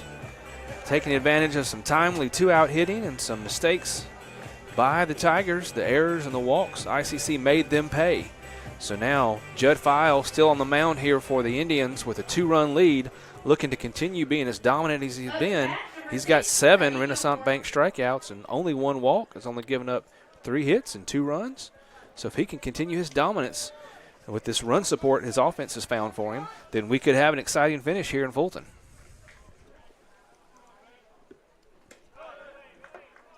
Pitch 1 is a little low on the corner. This is Gilmore, second baseman. He had a big RBI triple in the 2nd inning. He did. It was a 2-out triple that scored that run for them to go ahead at the time, 2-1. He's been pesky. I think he was 3 for 5 in game 1. We've got to go right at him. There it is. Yeah, Files gets the outside corner there. I tried to say Collier. He's catching. Gets the outside corner there to get the strike. So now the count 2-1 to Gilmore. Gets a piece of this one. Flies out toward the right field. Is it going to fall foul? And it does. That ball looked like it was fair for a long time, especially the way the right fielder was going after it. It looked a lot like some of the singles we've seen earlier today where those Tigers have been able to put one out there down that right field line and get multiple base hits. They have. And a reminder that your Indians and baseball and softball will be back in action on Friday. Softball hosted Colin. Game 1 will start at 1 p.m. and broadcast with ICC TV. Yeah, ICC Sports Network. That's right, Sports Network. Oh, inside pitch gets him. He tied him up for his 8th Renaissance Bank strikeout of the game. That ball was headed straight at his front shoulder, and it took a turn away from him, and he had that's the one they call locking you up, and he definitely locked him up. So now, come back to the top of the lineup with Holiday. We're in the 5th inning, Coach, before they get to the lineup twice. So you always say that's a good thing, kind of judging on how fast the team gets to the lineup a couple times. It is. This is where you want to be. I mean, it's the third time now for him in the 5th inning. But if you can get these first 2 hitters out, you're in perfect shape right here. He's attacking, and just got to keep going and doing what he's done here these last few innings. Holiday, the center fielder, is 0 for 2 in this game against Files. Popped out to second base and then struck out. Ooh. That's the ball the previous batter thought was coming for strike 3, and it took a turn and went right back. It took right back. I mean, he snapped it off hard. So not being able to land anything in the zone here against Holiday. So a 3-0 count. Just got to settle back down, get back in the zone, make them hit their way on. No free pass, especially a guy that can run like Holiday. And that one catches the lower corner. Your Indians will be back in action on Friday. They'll be down at Colin with a 1 p.m. start. Indian baseball talking about. So now a 3-1 pitch. Right in there for that corner again. Sir. Once again, Holiday takes off thinking he's got the walk, but that one was even a better pitch than the one previous. A lot of cheers coming from the Indian section, a lot of jeers coming from the northeast side over here on that one. They thought that ball might have been up a little bit. So full count, 3 balls, 2 strikes, only 1 out here in the top of the 5th. Gets him swing, it's a piece of it to stay alive, fouls it back. Good count job. Remains 3-2. Good job by pitcher attacking again, 3-2 count, and by Holiday by fouling off a tough inside pitch right there with fastball. Hard in.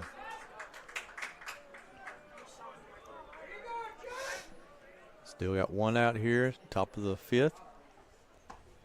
Swing and a miss, drops toward the strike. Going to throw down. Oh, and the throw misses.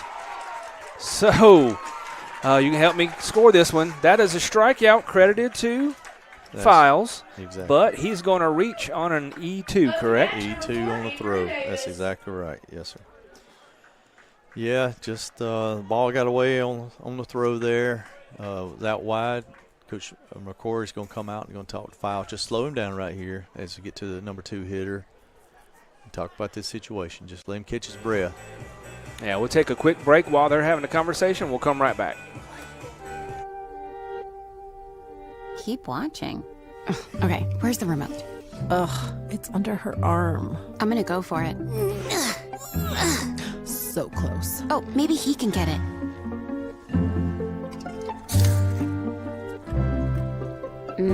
Guess not. I mean, can you blame him? We're delicious. Delicious and sugar-free. Delicious and caffeine-free. Yep. Anyway, about that remote.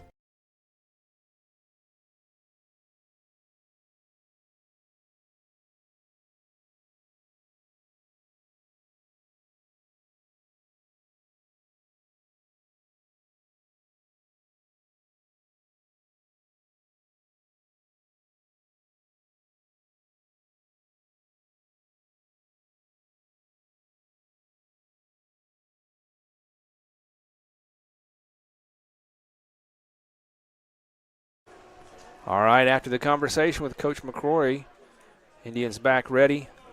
So now with 1 out, there's a runner on first, and this brings up Davis, the shortstop. He's 0 for 2, struck out twice by Files today. Fake steal, Holiday. He's pesky over there at first base. He is just a little jitterbug. He's just, man, fast, quick, twitch. He's just he gives pitchers fits. Always looks like he's going or he's diving back, just movement all over the place at first base with his lead. And a pitch down, trying to, from the catcher to the first baseman, trying to catch him. Nothing. So 2-0 to Davis. Part of that's Holiday just, taking a little focus off, but now he's got Andrew Davis into a good hitter's count, even with his 2 strikeouts. He's one of their top hitters. They're all-conference player coming back from last year.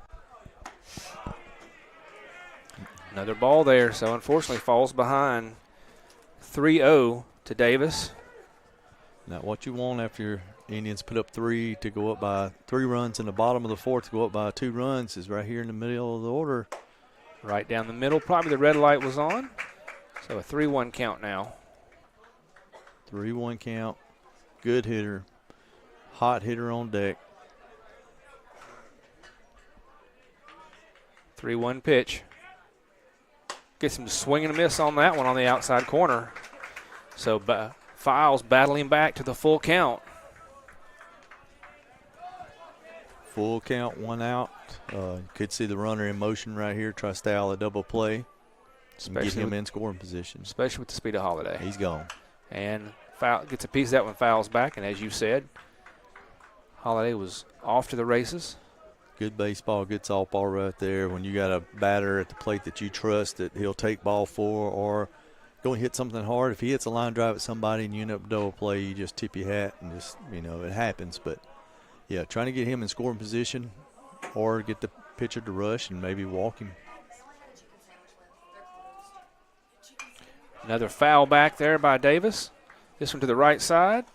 Tell you, that was a great job of Davis because he just threw that hammer again, that hard breaking ball right there, and he broke it off, and Davis stayed on it and fouled it off instead of bailing out of it.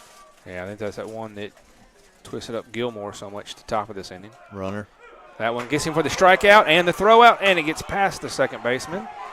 So we got a strikeout that is not a popular with the Northeast fans and a stolen base.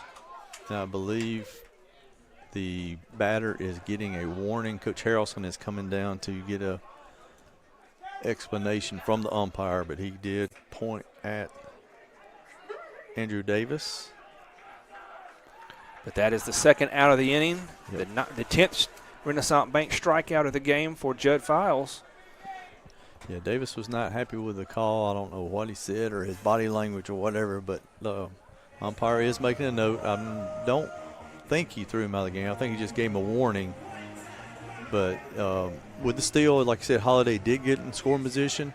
Got a hot batter here. Coleman did strike out last at bat, but had a triple his first at bat, and he ended the game having several base hits and just has barreled up a lot of balls today. So we want to try to keep this run from scoring, and definitely we want to try to keep Coleman from getting in scoring position right here. Indeed. So Harrelson ends his conversation with the home plate umpire, walks back to the third base box. Shortstop umpire returns to his position. So this will bring up, as you said, Coleman, the third baseman. 2 outs now and a runner on second. Files going to look to get out of this inning and not allow that error that allowed Holiday to get on base to cost the Indians. Yep, it's not very often that pitcher has 3 strikeouts and you're still playing in the inning. You don't see that very often, but it does happen at times.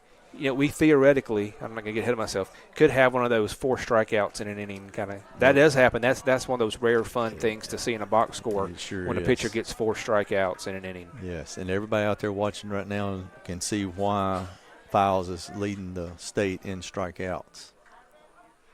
So now the 1-0 pitch. That one low for the second time. Collier blocking both of those up to keep Holiday at second. Also, you can tell why Files was recruited by Mississippi State out of Morville, out of high school. Yeah, he was an outstanding high school pitcher, led his team for a number of years. That one to the outside corner for the strike. And with the performance he's had this year and the season he's had and continuing to have, he's going to get many opportunities to go back to that level when he's ready.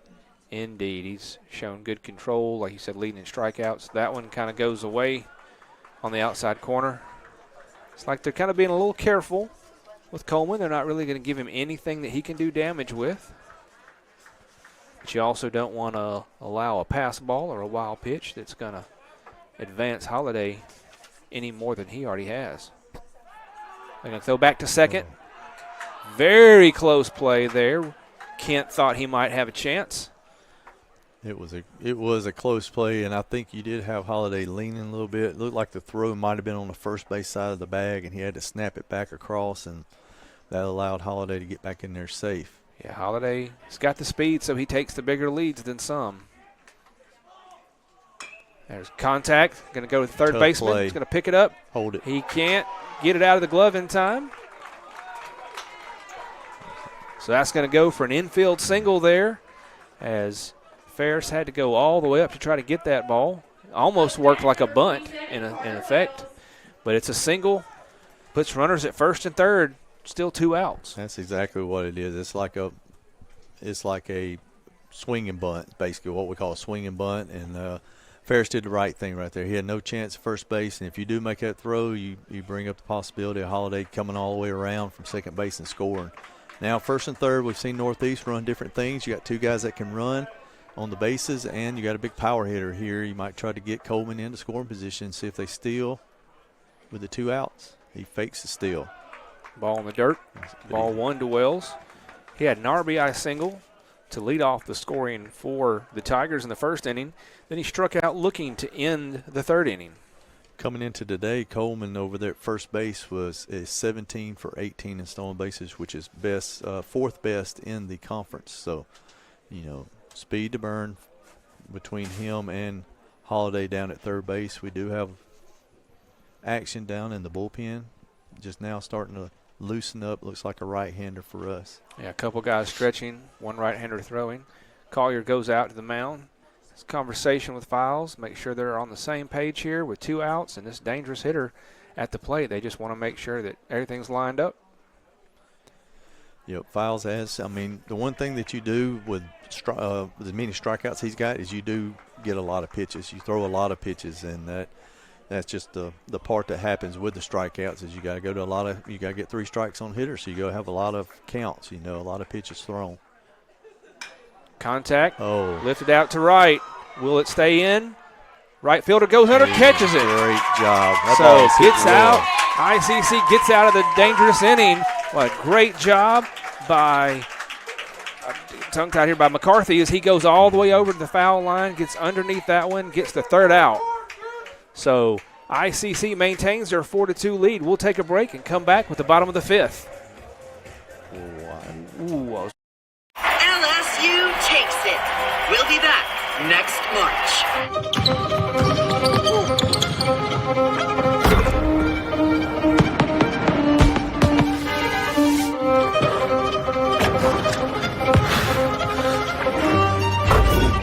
Come on, y'all. This is what we've been working for. We gotta forget about last year. It's right here, right now. Y'all ready?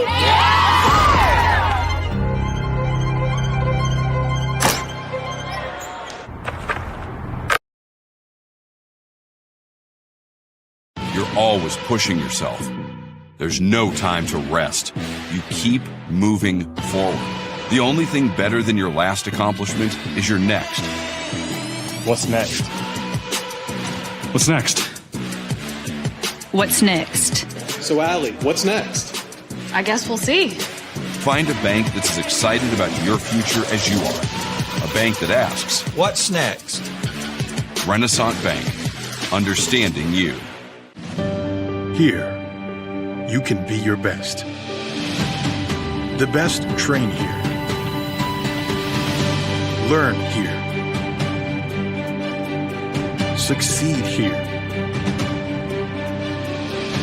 Perform here.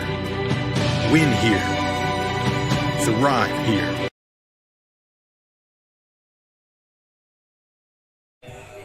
Welcome back, ICC fans. We go to the bottom of the 5th inning. ICC still leading the Northeast Tigers 4-2 here in Game 2.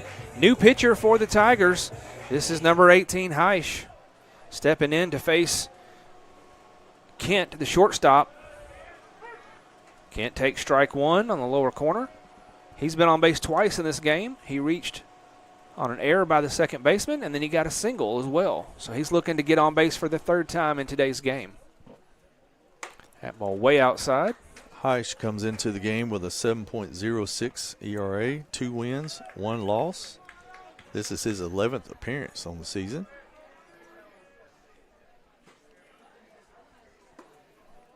Lower corner there. He also has pitched 21 2/3 of an inning, give up 31 hits, 19 runs, 17 of those earned, 6 base on balls, and 15 strikeouts. So he's not a big strikeout guy, but he does not walk very many. Fouls that one back.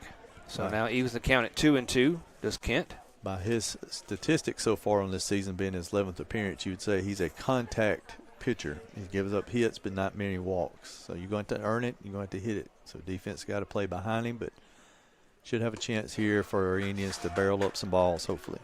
That pitch low, runs the count to full. 3 balls, 2 strikes to the leadoff batter in the 5th inning. This is Kent, your shortstop. ICC leading 4-2. Contact, fouls this one back over hits the, I don't know what it hit. I think it hit the pole barn or something over there on the left side. So we'll stay a full count, 3-2 here. As Kent looks to find one that he can drive up the middle. Big gap there. Swings and misses there. So the first Renaissance Bank strikeout of the day for Heisch from Northeast. This will bring up Jackson, the DH for ICC. He's 0 for 2 on the game. He's got a strikeout and a pop out to the shortstop.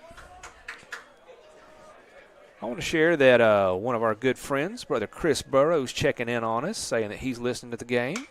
That was a contact deep into center. Everybody's coming in for it. Who's going to get it? Holiday does get there in time, coming in from center field.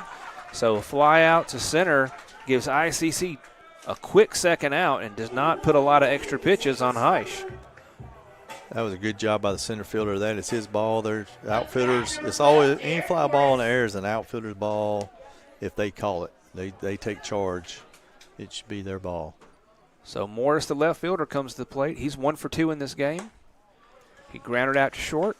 With Heisch coming in, that closes the book on MJ Paramore. He goes 4 innings, 7 hits, 4 runs, only 1 of those earned with 1 base on balls and 3 strikeouts, and that being unofficial stats.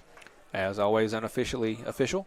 That one catches the corner for 1 ball and 1 strike on Morris.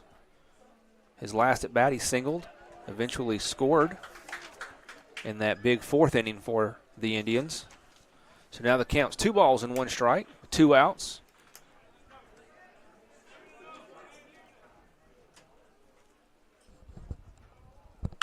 Contact right past the third baseman as he moves to his left. He's going to drive that single out into left field, and there's a 2-out single from Morris, his 2nd single of the game. Let's see if we can get that 2-out rally going here again for our Indians. It's happened before. Game. We can do it again. I mean, that's 8 hits on the game right here, just in in the bottom of the 5th inning. So this is Ferris, your third baseman, coming to the plate.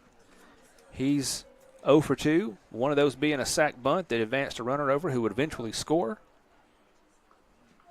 He makes contact, drills one out to left, but unfortunately that's going to slice off into even over to the bullpen. So just needs to straighten that one out. That one got out of here in a hurry. All I can say is I'm glad we're not playing banana ball, because one of the pitchers down the bullpen just robbed it over the bullpen fence over there. So it would have been an out in banana ball. I'm still trying to get tickets to one of those games. Oh, about 2 years out. Ball, there. Pass ball.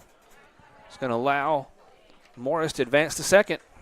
So now 2-out rally. ICC's got a runner in scoring position to see if Ferris can do something to drive him in. Big 90 feet right there, letting him get in scoring position with 2 outs. Now he can score on a single base hit somewhere. He's got a great chance to score. But yeah, those banana ball tickets are hard hard to come by, and they're coming around our area and playing different areas now. Oh, yeah. Did you see they went to Tampa?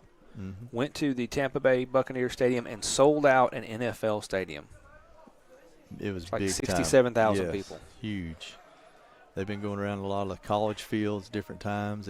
They are coming to Mississippi State at some point this summer. So swinging a miss there by Ferris. The pitch goes inside and ties him up. So he's now behind 1 ball and 2 strikes with 2 outs here in the bottom of the 5th. And I think I remember somebody I was with looked it up, and they stopped taking – for getting the lottery, you had to have your name in it by last October for this summer. Yeah. And it's a lottery, not knowing if you're going to get in or not. Pitch clock violation. Pitch clock violation. Did not realize – the first time I've seen that in a game that I've helped with here in the booth. And Coach Harrelson's going to come out and talk about it because we have played all of almost a full 14 innings of baseball today, and that's the first time it's been called. First time it's, on anybody. Mentioned. Yeah. So what that does is give it would be a ball. Yeah, a ball to the batter. So it evens the count. 2 balls, 2 strikes, 2 outs here. A man on second for the Indians looking to add to their 4-2 lead. We'll see if Ferris can find something to get a hold of on Heisch here.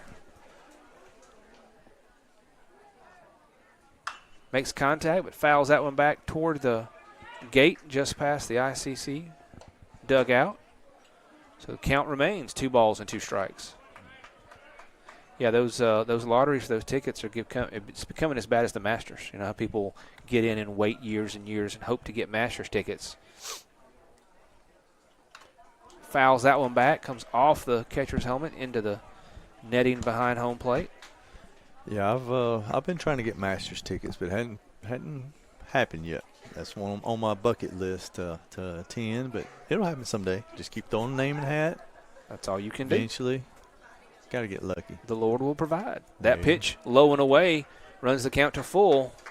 Great at bat right here by Ferris. I mean, he's been battling, making Heisch throw a lot of pitches. That's a 90-mile-an-hour fastball, so he's got electric arm, but he, like we said, gives up a lot of contact.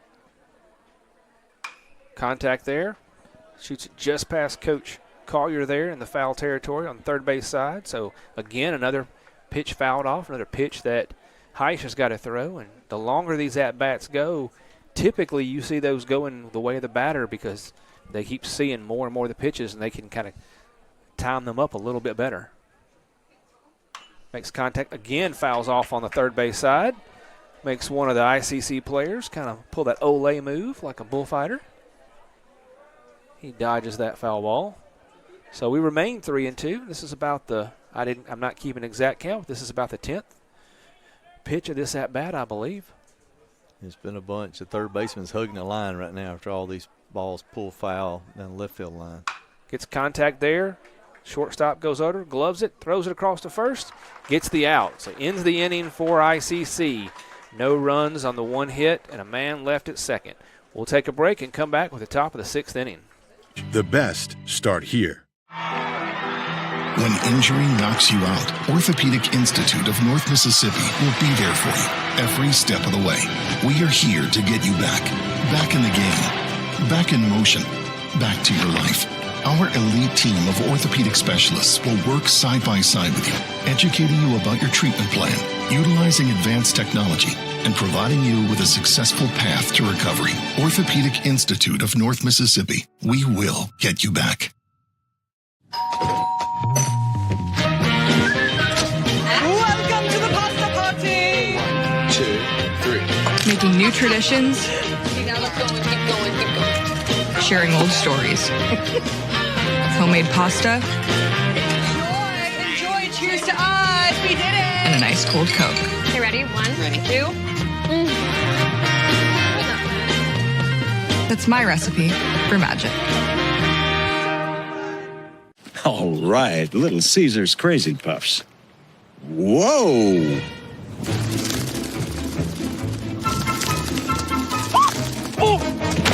Is this little Becky?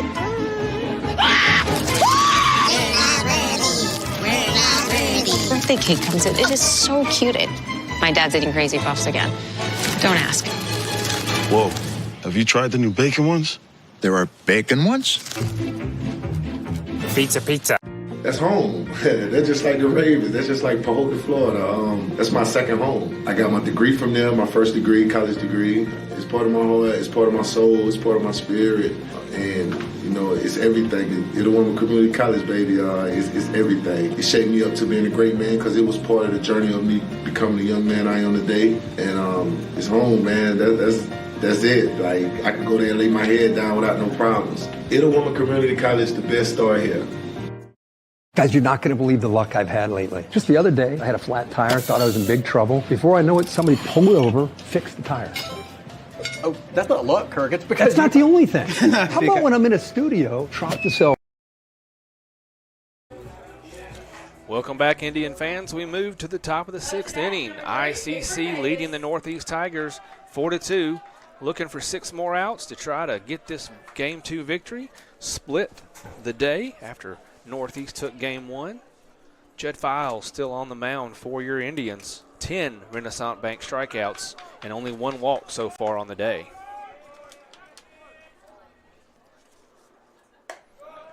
That ball lifts high to Davis, the right fielder. He's 0 for 2 in this game. Struck out to end the first inning. And he grounded out to short to lead off the 4th. Another ball up. So a 2-0 count quickly to Davis. We know Files is a good pitcher, and talking about all the strikeouts he's got, I was looking at some stats from Northeast. They have, coming into today, 239 strikeouts, which was the most in the MACCC in our conference and stuff. So that is they are prone to striking out, but right here we got to get back in the zone and not do what we did in Game 1 with the free passes, base on balls, hit by pitches and stuff. And unfortunately, opposite of what you said, he walks the leadoff batter on 4 straight. Thought he had that third pitch in the corner, didn't get it, and his other pitches all just kind of drifted high on him. So leadoff walk, only the second one that he's allowed today. Third walk of the day. But that means the leadoff man on first with no outs, bringing up Cagle, the catcher.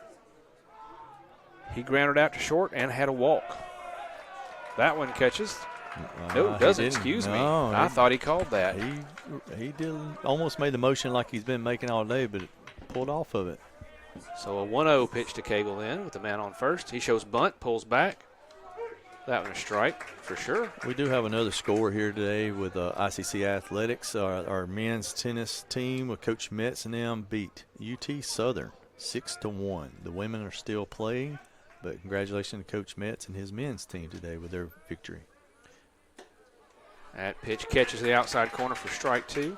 That's back-to-back victories and back-to-back days for the men's tennis team as they beat Northwest 7-1 on Tuesday, or Monday, 7-2.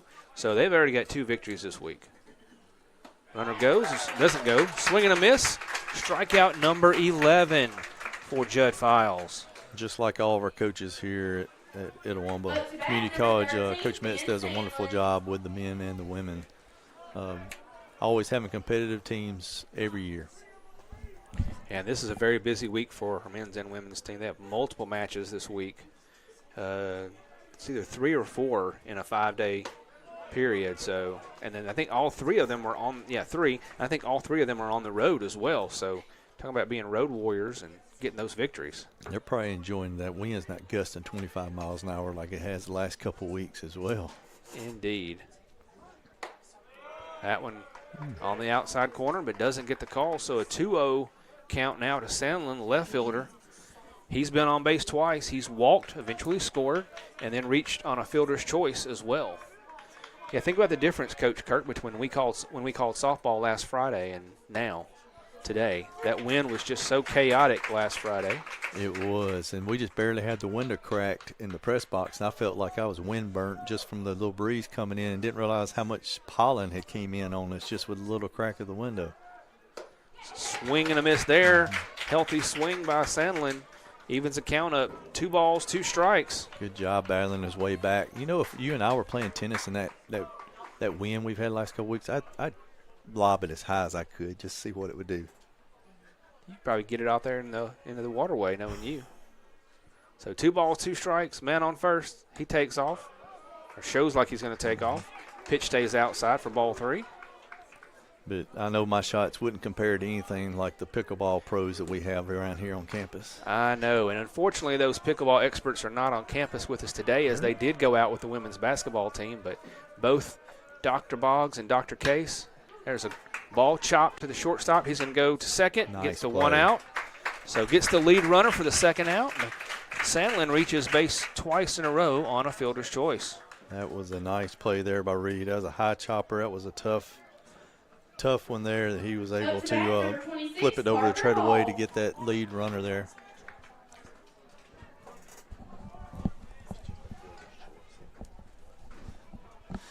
Yeah, but you know, with a 2:30 start, I think at Mountain Time, I'm sure that they probably got a match in this morning while they're in Wyoming playing. Oh yeah, I'm sure that they probably enjoyed the different altitude and how that affects their gameplay and how they slice the ball and cut the ball, and they'll tell us all about it when they get back, I'm sure. We might not see them till probably Monday or so then, saying that.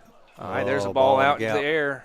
McCarthy. Right fielder, great job, comes over. 2 big plays in the right field for him in this game to get 3rd out. So ICC does not allow any damage from the leadoff walk. We will take a break and come back with the bottom of the 6th inning. When I think of ICC, I think about home. The moment I stepped on campus, I knew it was a perfect fit.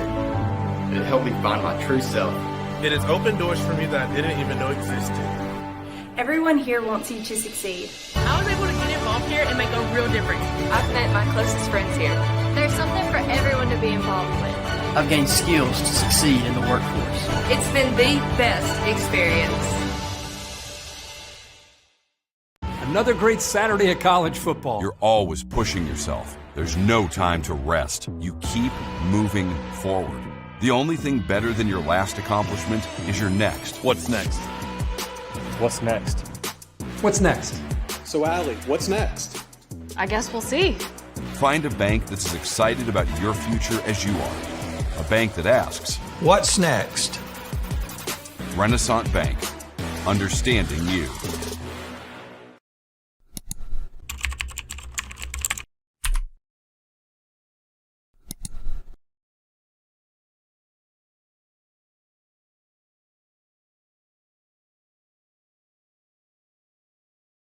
Guaranty Bank, formerly known as First American National Bank, is a proud supporter of ICC athletics.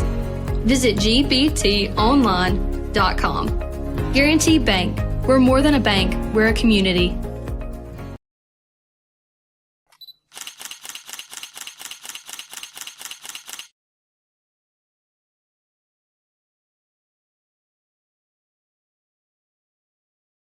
That's home. That's just like the Ravens. That's just like Boulder, Florida. That's my 2nd home. I got my degree from there, my 1st degree, college degree.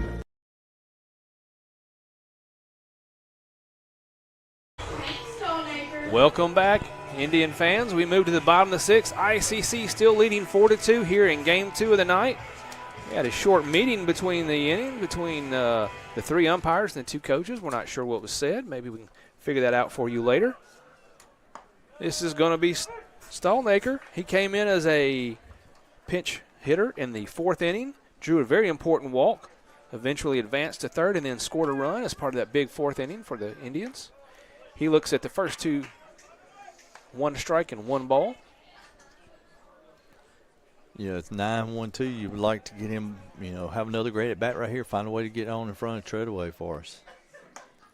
He swings and misses at 1 from Heisch on the outside. He falls behind 1 ball, 2 strikes. This being the bottom of the 6th, we need to extend this lead, much like the Tigers did in Game 1. Try to get that thing to 3, 4, 5 runs if we can right here. That pitch on the outside evens the count 2-2. And as we've seen all day, so key if he could find a way on base and get on there in front of Treadaway. He's just been bringing people in left and right. A piece of that one fouls it right back at the ICC dugout. Yeah, Treadaway has barreled up so many balls today and been hot. Even this last ball, even though he didn't hit the greatest, it went through the second baseman's legs. I mean, he still found a way to get on. Just when you get You just have those days where you're able to get on base time and time again. Lifts this one foul out past the left field fence. So now the count stays 2-2. ICC leading 4-2 here in the bottom of the 6th inning. This is only a 7-inning game. So Northeast down to their last 3 outs. ICC trying to add some insurance runs. Pitch hangs outside. Goes to full count. So once again, Stalnaker doing a great job of taking advantage of his opportunity as a pinch batter who came into this game, running extra pitches up here. Contact there, fouls it back, chops it off the plate. Count remains full. Looking out in the crowd, doesn't look like anybody's left. Everybody knows the excitement of this rivalry. Anything can happen right here in this bottom of the 6th and the 7th inning.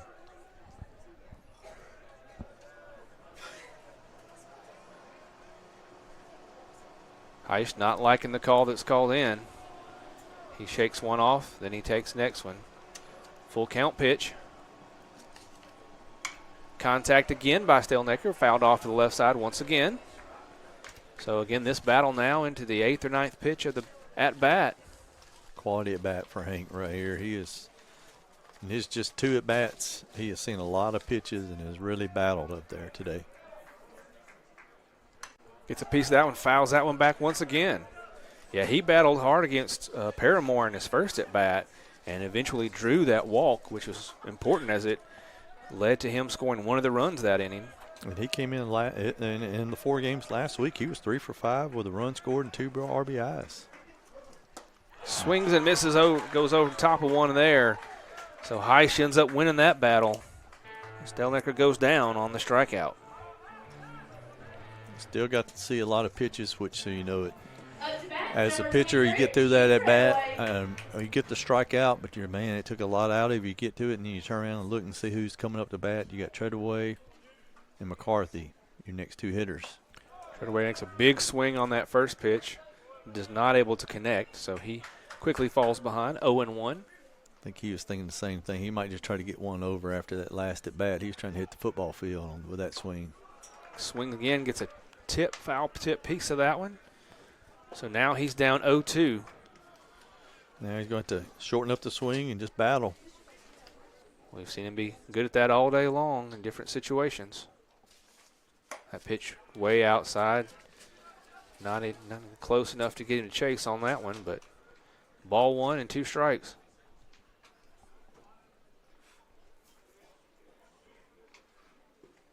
Again, same pitch outside, seeing if he can chase. Doesn't get him. Evens the count, 2-2.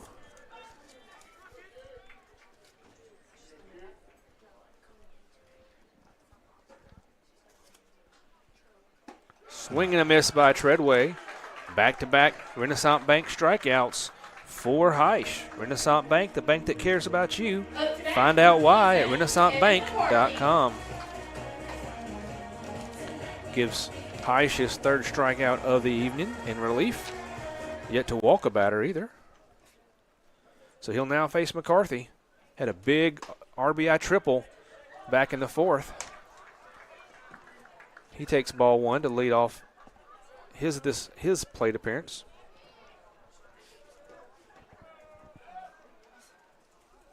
That one on the outside. Now a 2-0 count. Good job by Heish giving this Tiger team a chance here. Trying to put up a 0. McCarthy's looking 2-0 again. He lifts this one deep to left. Left fielder runs back, gets underneath it at the warning track, and he is able to haul it in. Caught that one a little towards the end of the bat, and he just didn't have the carry. So that ends a 1-2-3 inning for the Indians. And as you said, Heish keeps it at a 0 and gives his Tigers a chance. They're down to their last 3 outs. The top of the 7th, ICC looking to close this out and get the Game 2 victory. We'll be back just after this.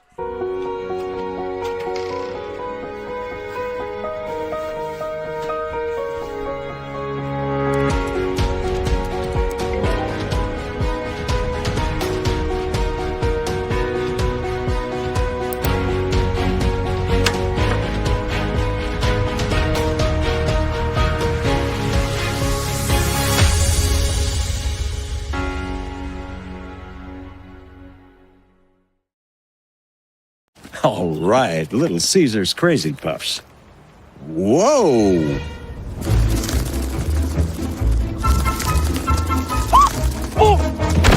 Is this little bad kid?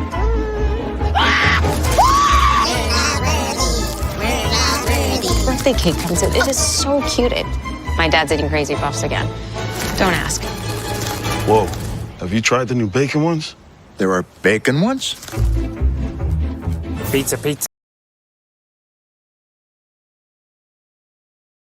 Guaranty Bank, formerly known as First American National Bank, is a proud supporter of ICC athletics. Visit gbtonline.com. Guaranty Bank. We're more than a bank, we're a community.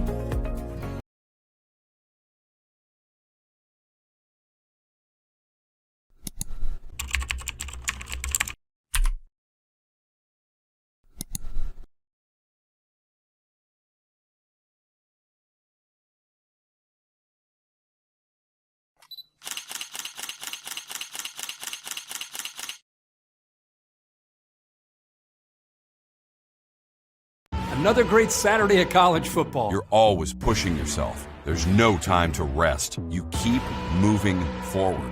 The only thing better than your last accomplishment is your next. What's next? What's next? What's next? So, Allie, what's next? I guess we'll see. Find a bank that's as excited about your future as Welcome back, ICC fans. ICC looking to close this out here in the top of the 7th and get the Game 2 victory, leading 4-2. There's Coach Wilson bringing us a cold drink here in the ICC Alumni Foundation broadcast booth. That first pitch is low and away to Gilmore, the second baseman. He's had a pretty good day in both games. He's 1 for 2 in this game, an RBI triple, but he's also struck out looking.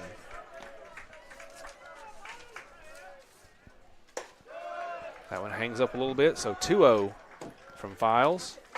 He is looking to go with a complete game here for the Indians. He's got 11 Renaissance Bank strikeouts to only 3 walks, giving up 2 runs on only 3 hits. That went in there on the corner for the strike. Yeah, Gilmore's got 4 hits on the day. Do have some action in the bullpen, but Coach Kyrie would love to see Judd Files finish this out, 3 more outs, finish this game. That 2-1 pitch hangs up just a little bit too high, goes to 3-1. Still got good velocity, still got good pop. Just got to pound that strike zone. It's only a 2-run lead, so if they can just get one batter on base. Gets him to chase one there. It fouls it back into the net. Yep. Evens that, pushes to a full count now. 3 balls and 2 strikes, and would love to see him get this all-important strikeout and keep the leadoff runner off the bags. Tigers trying to find one base runner, so they bring the tying run to the plate. Indians trying to keep them off base. A swing and a miss on a ball that was in the other batter's box. So fantastic job by Judd Files to make Gilmore look really kind of silly on that one. He chased so bad. So leadoff strikeout is a great way to start this 7th inning. All that comes from just how many strikes he's thrown in this game. And just he thought that ball was going to be an outside fastball, and it was a breaking ball that just took off. He had no chance to hit it. So this is Holiday, the leadoff batter. Right back in the zone there with first pitch. 0 for 3 so far in this game. Pair of strikeouts, did reach on an error. Ferris is up at third base because you never know about the bunt right here. That pitch tried to go to the outside corner, stays too far. I mentioned that Brother Chris Burrows chimed in earlier to let us know he's watching, reminding us that his dad, Shane Holiday, reverse transferred to ICC after he was at Ole Miss with Harrelson, and he was an all-state, all-region outfielder here for Roy Crescent. Yes, exactly right. So as you mentioned in Game 1, talking about those family relations all over. Yeah, he was a great player. We had many battles over the years. He's had a great family, some good sons come through with bright futures, both of them. He's now the baseball coach at Oxford Middle School. Also coaching my son in some travel ball for the East Coast Sox, so get to see Sean quite a bit. All those kids are lucky to have him, I can tell you that. He's an outstanding man. That pitch on the corner there gets that strike 2. gets the count to full for Files. So now 3 balls and 2 strikes to Holiday with 1 out here in the top of the 7th.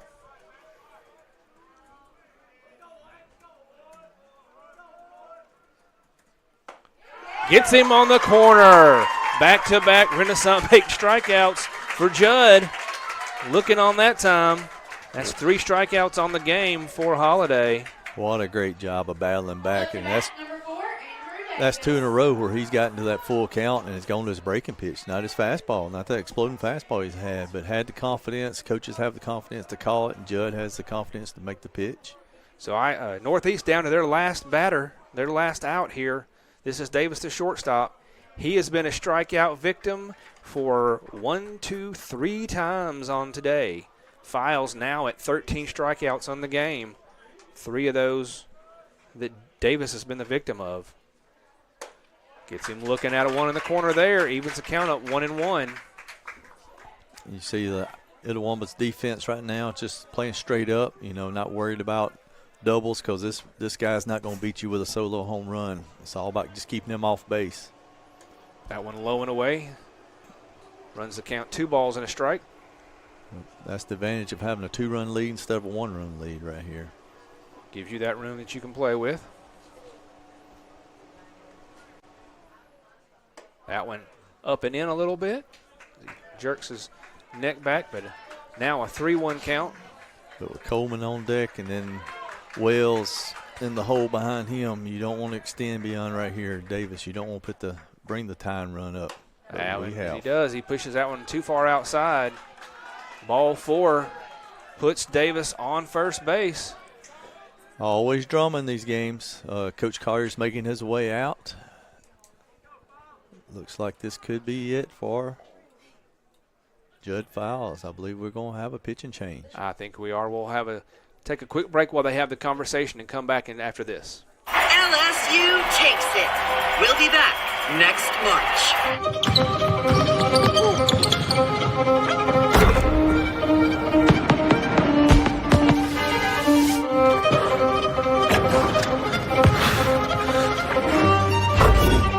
Come on, y'all. This is what we've been working for. We gotta forget about last year. It's right here, right now. Y'all ready?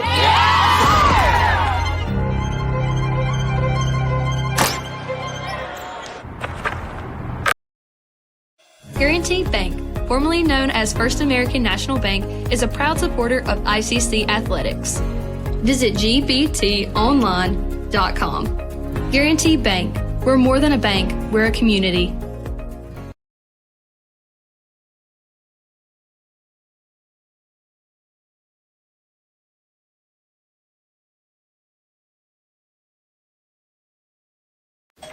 Enjoy. Stuffed crust? Buttery garlic spread? Little Caesars really stepped it up with their stuffed crazy crust. They really jazzed it up. Yeah! They really plussed this crust up. They really dolled it up. Everyone out my house. How did y'all even get in here? The housekeeper gave me a key. Order stuffed crazy crust for $9.49 and get your game day delivered with Little Caesars. Pizza, pizza.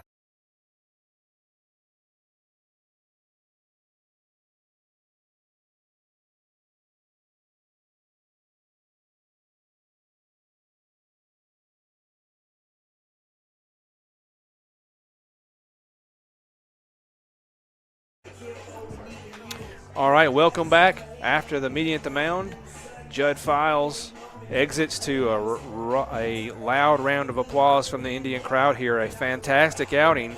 He goes 6 2/3 innings, has 13 Renaissance Bank strikeouts to only 4 walks, only allowed 3 hits and 2 runs, and those were early on in the contest. So the Indians are going to turn to Braden Billingsley, freshman, redshirt freshman pitcher from St. Amand, Louisiana, reverse transfer from LSU Shreveport. Coach, you got any stats on Braden so far this year? Yeah, Braden comes in with a 5.87 ERA, 1 win, 2 losses on the season. This is his 8th appearance. He's thrown 7.2 innings, 6 hits, 6 runs, 5 earned with 8 walks and 6 strikeouts. And he's facing a very dangerous hitter right here at the plate. First pitch a little bit low for ball one. This is Coleman, third baseman. He's 2 for 3 in this game. He's got a double and a triple, scored 1 run.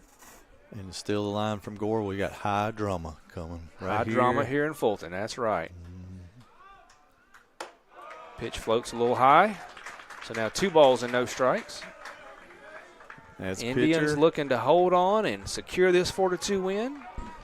The Tigers down to their last out, looking to claw back in and tie this up, maybe even take a lead. It's a save situation for Billingsley. 2-0 count. Another one outside, so 3 straight balls. You don't want to groove pitches, but all this guy right here can do is tie the game. You don't want to get the possibility where you get a go-ahead run coming up. Wells on deck. And a late call strike on the corner.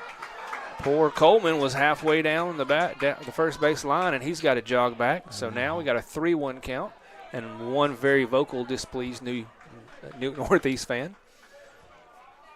Yeah, Wells last at bat, he hit that ball way down the right field line. That McCarthy made a great play on and stuff. So don't want to get to him. Want to stay with Coleman. Right. Want to get that out. Get the save. Ooh, inside pitch that doesn't break back in. So he does walk him on a 3-1 count. So now runners on first and second with 2 outs for the Tigers.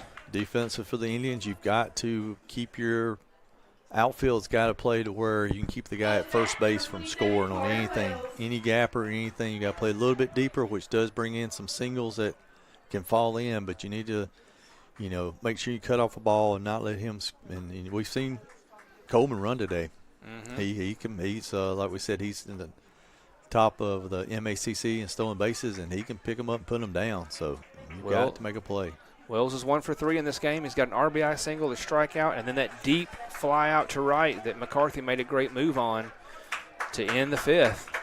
So that drama continues here. ICC looking to get that last out and find the win. Northeast looking to get the tie. That pitch right down the middle gets a strike. So good for Billingsley to lead off ahead of this batter. Exactly right. Looks like we're playing him slightly to pull. Well, now the middle infielders kind of pinched in the middle again.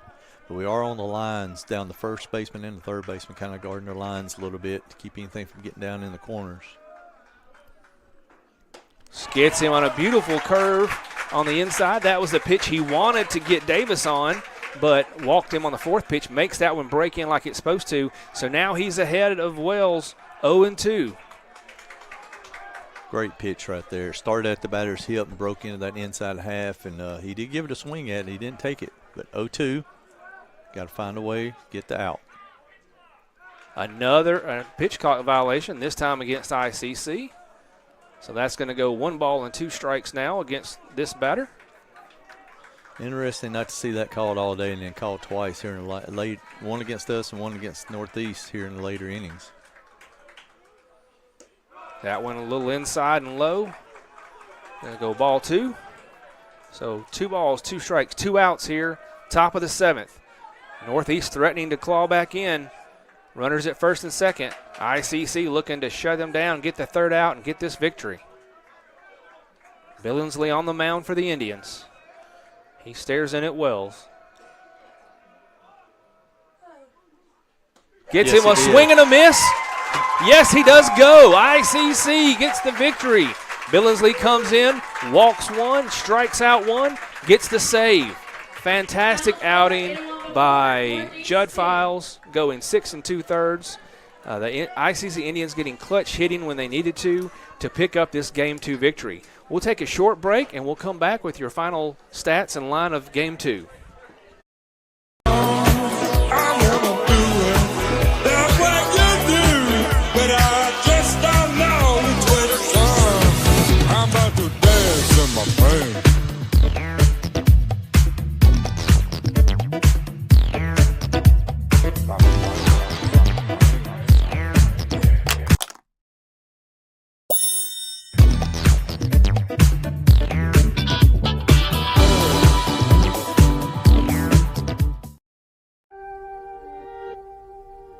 Keep watching. Okay, where's the remote? Ugh, it's under her arm. I'm gonna go for it. So close. Oh, maybe he can get it.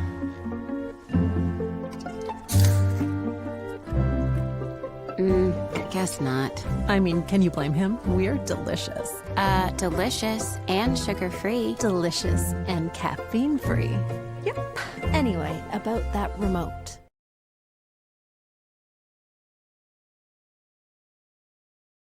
When I think of ICC, I think about home. The moment I stepped on campus, I knew it was a perfect fit. It helped me find my true self. It has opened doors for me that I didn't even know existed. Everyone here wants you to succeed. I was able to get involved here and make a real difference. I've met my closest friends here. There's something for everyone to be involved with. I've gained skills to succeed in the workforce. It's been the best experience.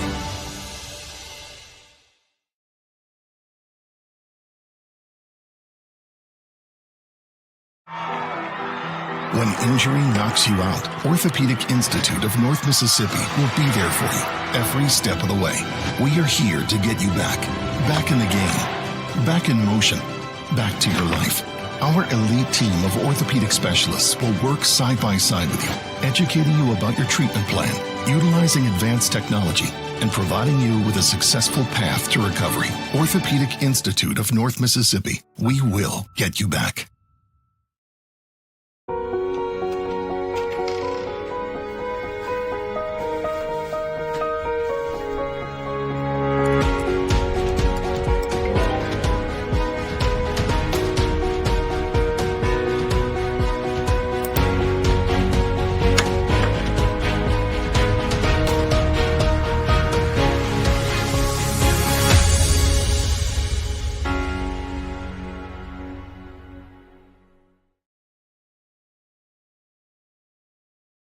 Guaranty Bank, formerly known as First American National Bank, is a proud supporter of ICC athletics. Visit gbtonline.com. Guaranty Bank, we're more than a bank, we're a community.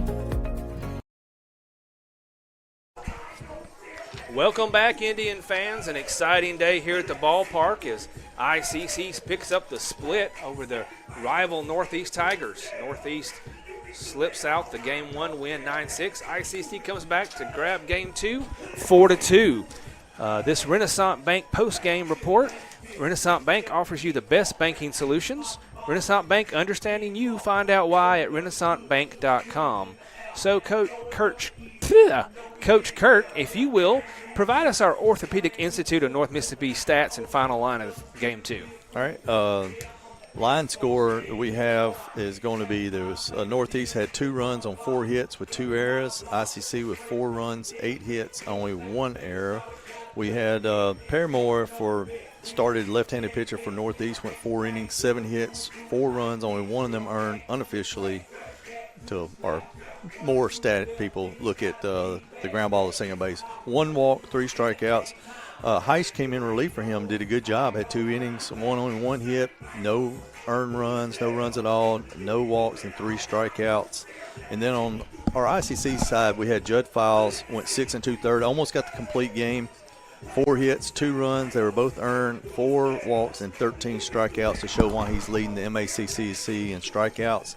And then Billingsley comes in and he gets the save. He gets the 1 out. He has 1 walk, 1 strikeout, huge strikeout to end the game with Wells right there. So he picks up a save on the season. But Judd Files with another win on the year, and that will put his record at 7-1. He was second at the MACC, and